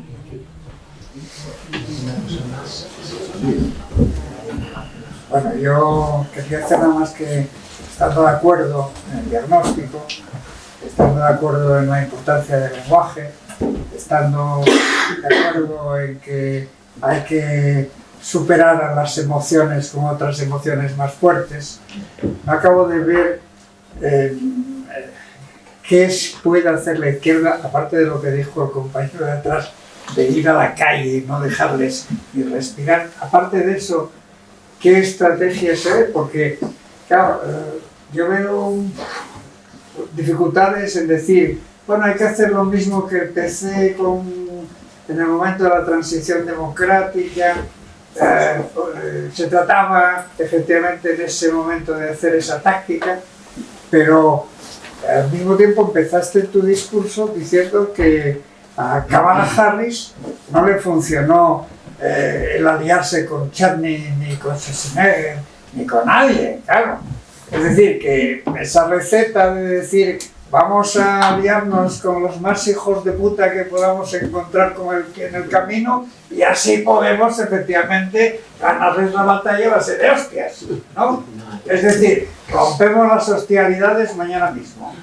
Es lo que estamos diciendo. Entonces, no me acaba de encajar lo que... Sí, no, es un matiz que es que no es que Kamala hiciera mal en conseguir todos esos apoyos, sino que lo que hizo mal fue en que esos apoyos fueran la clave de bóveda de todo su discurso y de toda su campaña, ¿no? O sea, lo que están comentando, los que están analizando lo que pasó en elecciones es que Kamala solo habla del puto Dick Cheney, ¿no? Y es como, pues que te apoye Dick Cheney está bien, pero que no sea solo eso lo que... Hay unas redes sociales que en este momento están controlados por esos lameculos que decía el compañero antes, que son precisamente los que tienen todos los recursos tecnológicos para ir multiplicando las bulos, cada uno el que necesita según las necesidades de su teléfono móvil y según el algoritmo que te va seleccionando el tipo de discursos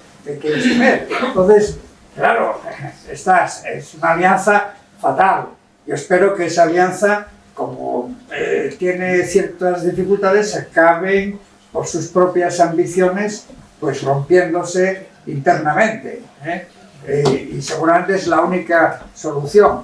Y luego también hay una cosa que no está en vuestro discurso y yo creo que es fundamental, que es el tema de la economía.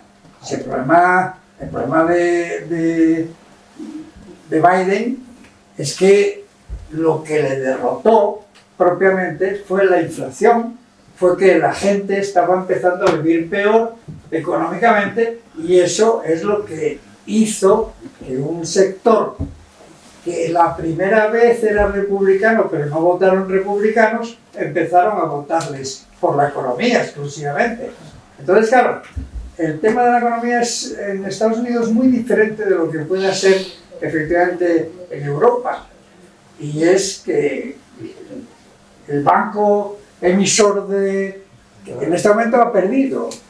Es decir, la deuda externa de Estados Unidos la tiene, que es enorme, la tiene China.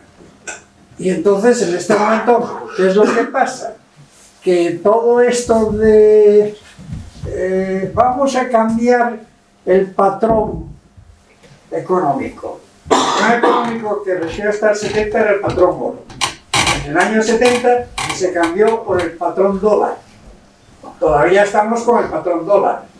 ¿Qué pasa con el Bitcoin? ¿Por qué hay tanto interés en meter el Bitcoin como moneda fundamental? Claro, si no tenemos en cuenta también esa variable, no sé qué se puede hacer, simplemente por no negar que el lenguaje es muy importante, etcétera, pero que la situación es mucho más compleja, que tiene pues muchas aristas que no controlamos. Sí, pero por ejemplo, Milei ganó en gran parte por la economía calamitosa argentina. La economía ahora es más calamitosa de lo que era antes y sin embargo Milei sigue ganando las encuestas, o sea que no es solo la economía tampoco, ¿no? Sí. A ver, es que yo creo que de la economía todo el mundo se ocupa, para mejor o peor. Pero yo creo que la izquierda cree que todo esto que estamos diciendo no hay que hacerlo. No percibo que se sienten en serio a dar esta guerra de marcos culturales. No percibo que estén desarrollando. Y la economía, lo que dice Pablo, ten en cuenta que la economía española, hombre, esto de que va como un tiro, no, pero no va mal. no va mal. Y aquí nadie sabe cómo se llama el ministro de Economía. Entonces, es una cosa complicada. Sí. ¿Puede Europa llegar a los años 30? ¿Puede Europa llegar como a los años 30? Sí. Más o menos. Sí, no repetidamente tampoco, o sea, cuando dice la historia se repite, no se repite, y eso también, si pensamos que se repite, no analizaremos bien las cosas que pasan, ¿no?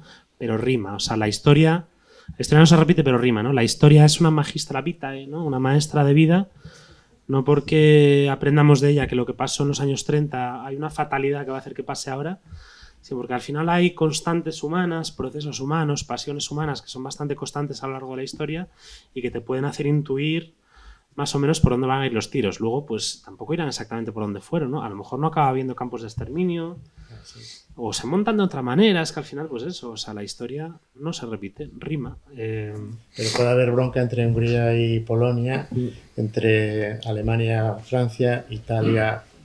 Sí, puede haber. Sí, y Trump lleva 10 días y ya anunció un campo de concentración. Ya dijo que va a meter a 30.000 tíos en Guantánamo. Eso es un campo de concentración. Sí. O sea, pues además los metes en Guantánamo, no haces un campo en medio del desierto de Texas, sí.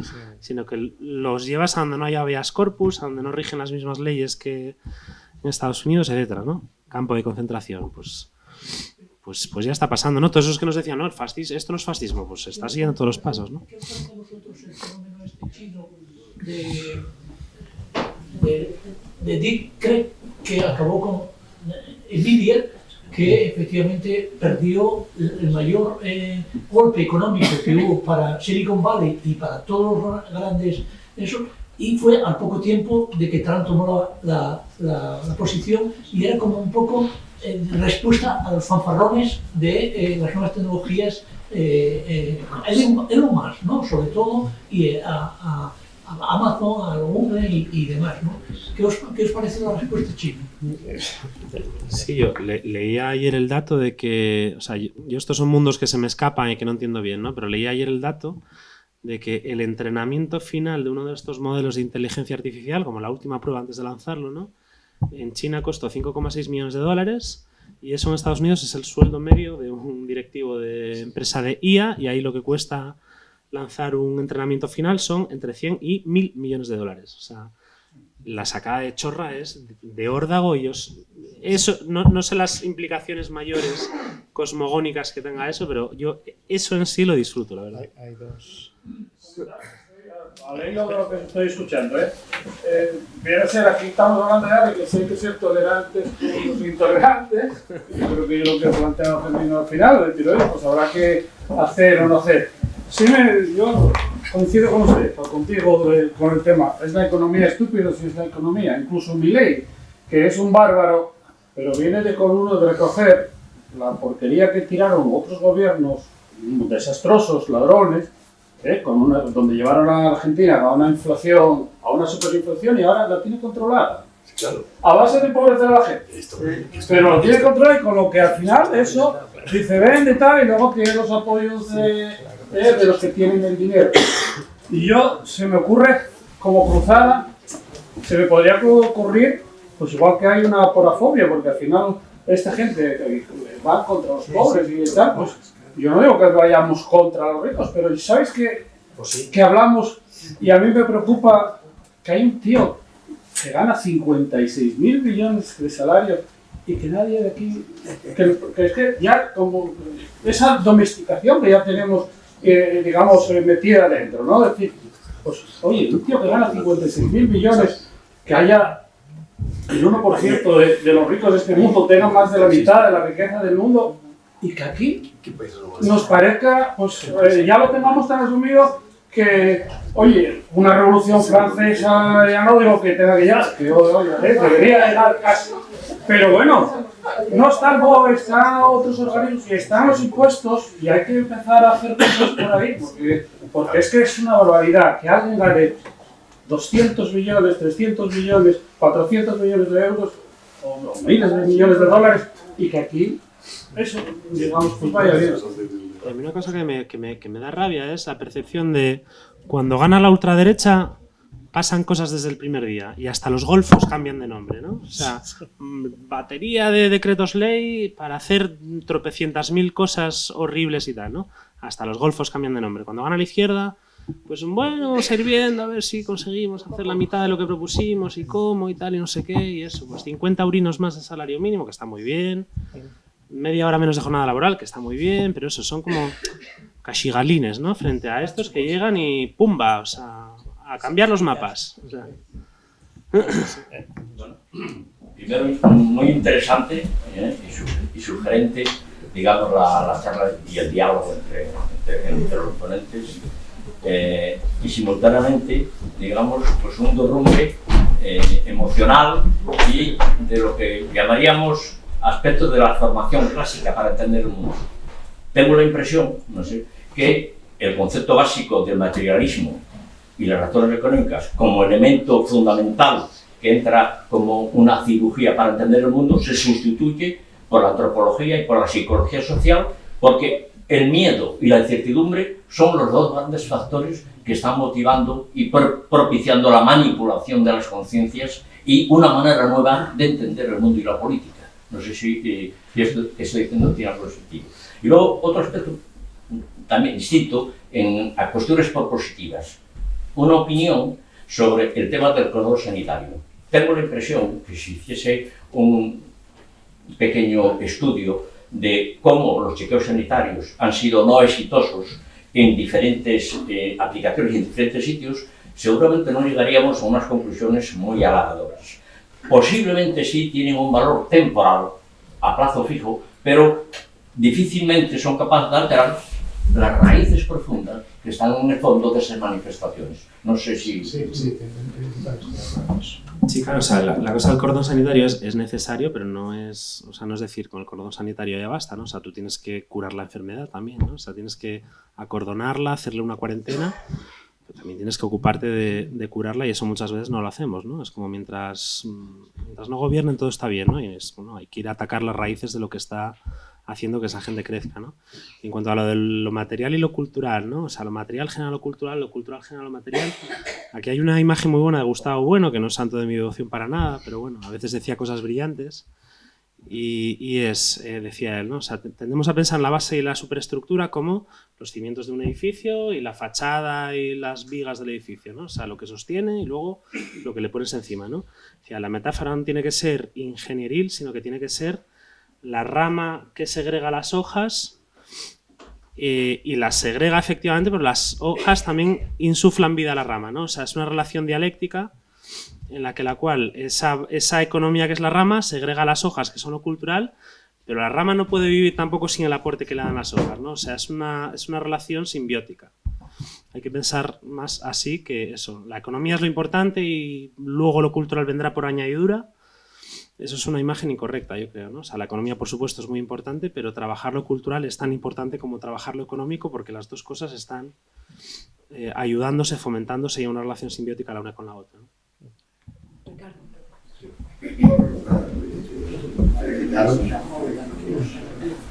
A los dos es un placer haberos escuchado, pero a mí me gustaría poner el acento en que... No soy el Bueno, Sí. O sea, que me gustaría poner el acento en que vivimos en un proceso de aceleración, de cambios de paradigma muy rápidos. Entonces estas tecnologías, que llegan ahora totalmente invasivas, son muy poco democráticas. Es decir, las anteriores, digamos que tú subrayaste bien el marco cultural que prefiguró al nazismo, pero aunque estaba el futurismo de Marinetti y todas estas cosas, pues era una tecnología más democrática, incluso el coche, el teléfono, como funcionaba antes. Ahora son unas tecnologías menos democráticas, porque hay una serie de datos que nadie sabe dónde van, quién los maneja, quién los distribuye. Yo creo que el gran reto de que tenemos es democratizar en lo posible esas tecnologías. Luego, me gustaría comentarte en esa búsqueda de la épica, que yo estoy completamente de acuerdo, además desde la perspectiva antropológica está perfectamente contrastado, de que el cerebro humano no busca la verdad. No busca la verdad. El cerebro humano busca sobrevivir y prevalecer. Ese es el mecanismo adaptativo que tenemos a lo largo del tiempo. Entonces yo quería preguntarte si esa épica no se podría encontrar en Europa precisamente en sobrevivir y en prevalecer. Sí, tú puedes darle épica un poco a casi cualquier cosa, ¿no? Pero a mí una cosa que, por ejemplo, yo insisto mucho en que deberíamos ser capaces de hacerlo es devolverles, o sea, frente a ellos que dicen, nosotros somos héroes que estamos luchando por la civilización occidental, ¿no? Esos héroes sorelianos, ¿no? Superhombres de Nietzsche, ¿no? Con el elan vital y demás, ¿no?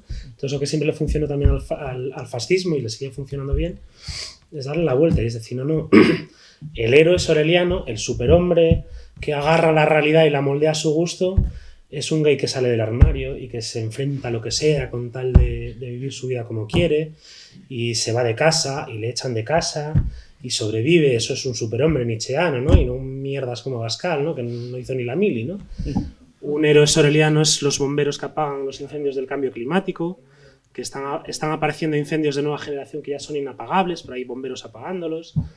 Un héroe soreliano son los barcos de Open Arms que rescatan a la gente que se está muriendo ahogada en el Mediterráneo y que la curan y que la salvan. Esos son héroes sorelianos. Un hijo de Musk que cambia de sexo. Eso es, sí, un trans. Eso.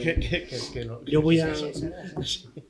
Eso es un héroe soreliano, no un trans. Yo voy a moldear mi propio cuerpo para vivir acorde con lo que yo siento y tal, y me voy a enfrentar a lo que sea. Me voy a prostituir, me voy a tal, ¿no? Todas estas cosas terribles que han tenido que hacer la gente a lo largo de la historia para vivir sus vidas LGTB como querían, ¿no? Esos son héroes sorelianos, nietzscheanos, y yo creo que tendríamos que trabajar también esa línea de discurso, ¿no? Frente a ellos que se imaginan y se ven a sí mismos como vikingos y como espartanos y como cruzados de la Reconquista, y que en realidad son unos mierdas, atemorizados, acobardados, envolviendo su miedo en una bandera nacional. Los héroes sorelianos somos nosotros, son esta gente, ¿no? Yo creo que deberíamos trabajar también ese discurso. Eso es. Yo tenía otra pregunta más, y es que antes se mencionaba el papel del individualismo un poco. Creo que más bien en el contexto de que se vio como protección de nuestros derechos individuales en nuestra democracia moderna. Porque antes de perseguir a minorías como los judíos o los gitanos, realmente había que deshumanizarlos prácticamente. Estoy de acuerdo, porque estamos muy acostumbrados a nuestros derechos individuales. Pero del otro lado, yo veo que ahora, cuando tenemos que enfrentarnos al auge de la derecha, cuando tenemos que enfrentarnos a algo, este individualismo lo está de cierta manera impidiendo, porque yo veo el movimiento estudiantil, cuando es época de exámenes, ya no hay nadie. O hay muchísima gente que está más preocupada por asuntos así que tenemos en mente por nuestra mentalidad pues, individualista, que por su propio futuro, por lo que está pasando en el mundo. Y yo me estoy preguntando qué es lo que es más fuerte, esa protección a los derechos de la gente o que nos está impidiendo a formar parte de lo que está pasando. No sé si la alusión que hice yo no decía que no hablaba del individualismo, sino del valor de la dignidad y vida individual. Es decir, la dignidad no es la de la patria. Y al lado de la patria que pinto yo, puedo morir por la patria. No, en Occidente se nos metió en la cabeza y bien metido que cada individuo tiene una dignidad y una vida que no hay ni rey, ni Dios, ni Estado por encima de ella. Que eso, el individualismo que tú dices, tienes toda la razón en lo que acabas de decir, pero es otra cosa. Lo que digo es la dignidad individual, no colectiva. O por otra parte, frente a ese individualismo corrosivo, que es verdad que a veces sucede, ¿no? Y que buscamos qué es lo que más nos distingue en lugar de cuáles son los puntos en común, O sea, a lo que tenemos que aspirar tampoco es a lo contrario, ¿no? A un colectivismo duro, sino algo que también hacen ellos muy bien, y eso se ve en las imágenes del asalto al Capitolio, ¿no? Que es un colectivo en el que cada cual tiene su individualidad y la conserva también, ¿no? O sea, estamos unidos en pos de una causa común, pero aquí cada cual va disfrazado de lo que le salió de los cojones ese día, ¿no? Uno con unos cuernos, otro con la bandera tal. Y no son los camisas negras del nazismo que iban todos en masa uniformados de la misma manera y cuadrados militarmente, vestidos igual, sino que son un ejército en el que cada cual va vestido de una manera, pero no marchan al paso de la oca como marchaban los nazis, ¿no? Ellos consiguieron esa síntesis de tú vas a conservar tu individualidad, pero vas a contribuir a una causa común, ¿no? O sea, y en eso también se adapta muy bien a los tiempos, ¿no? O sea, cuando nos dicen sois posmodernos, ¿no? Es como, no, vosotros sois posmodernos del copón también, ¿no? O sea, os adaptáis muy bien al carácter carnavalesco, tragicómico, propio de la posmodernidad y conseguisteis, ¿no? Eso, lo que digo, ¿no? Esa síntesis en la que cada cual pues conserva su individualidad, pero son capaces de unirse en pos de una causa común, ¿no? ¿Queréis preguntar algo? Acabamos, que aparte del miedo, porque es algo con lo que también juega mucho el discurso, cómo enfrentarte a la realidad con la cabeza de la gente, de tener miedo a lo que... Sentándose y poniéndose a trabajar. Quiero decir, yo no te puedo improvisar ahora una campaña, pero sí que tienes que decir, vamos a ver, esta gente está consiguiendo que se crean que existen ocupas y que haya ocupación. Están demonizando a todo aquel que tiene un problema con la vivienda. Esta gente está consiguiendo que el país más seguro de Europa parezca que hay hordas bárbaras que violan mujeres y demás cuando los datos dicen otra cosa. Bien, esto es lo que hay encima de la mesa. Marcos, discurso, estrategia. Esto que digo, si me dices que te dé ahora la solución, no te la voy a dar. Pero esto que estoy diciendo no se hace. No se hace. Cada uno dice lo que acabo de decir yo. Si somos un país muy seguro, que es mentira. Sí tengo muy claro que tiene que ser una estrategia de combate. Es decir, yo no voy a dar datos solidarios. Pobre gente que viene aquí y tiene todos los derechos. Combate. Yo puedo jubilarme en breve, no tardando, y yo quiero que me paguen mi jubilación. Pero detrás de mí viene un vacío demográfico, porque hay mucha menos gente y la gente empieza a tener hijos mucho más tarde. Y yo quiero mi jubilación. Y si no tenemos esto aquí tantos extranjeros, yo no tengo jubilación. Y repito, la quiero. Los que lo queréis echar, me queréis quitar la jubilación. O sea, hay que tener este toque de combate siempre. Me explico, pero esto que te acabo de decir es una pincelada. Esto es sentarse y estructurar. ¿Qué es lo que hacen ellos? ¿Por qué crees que en todo el mundo hablan igual? Porque hay estrategas generales que estudian el asunto. Y esto hay que tomarlo en serio, porque por ahí están ganando. Bueno, yo me tengo... Sí, es que vamos vamos que se tiene que ir. No, bueno, quiero decir, yo me puedo ir y seguir. Bueno, muchas gracias a Enrique y a Pablo. Es necesario impregnarse de ideas democráticas y progresistas para poder luchar contra esta lacra, que no es otra que frenar todo tipo de expansión de movimientos fascistas. Necesitamos defendernos y tener argumentos. Aprovecho para comentar que el día 7 vamos a hacer una visita al Centro de Computación de León y haremos un recorrido por la ciudad con Rosa Terente de guía. Si alguien quiere apuntarse, todavía está a tiempo. Luego, el próximo acto, que tendrá cauces, correrá a cargo del consejero Ovidio Zapico y que tiene por título La vivienda, un derecho. Tema candente donde lo haya. Y el día 14 vamos a tener un acto también en el Teatro del Entrego a favor de la paz en Palestina. Gracias.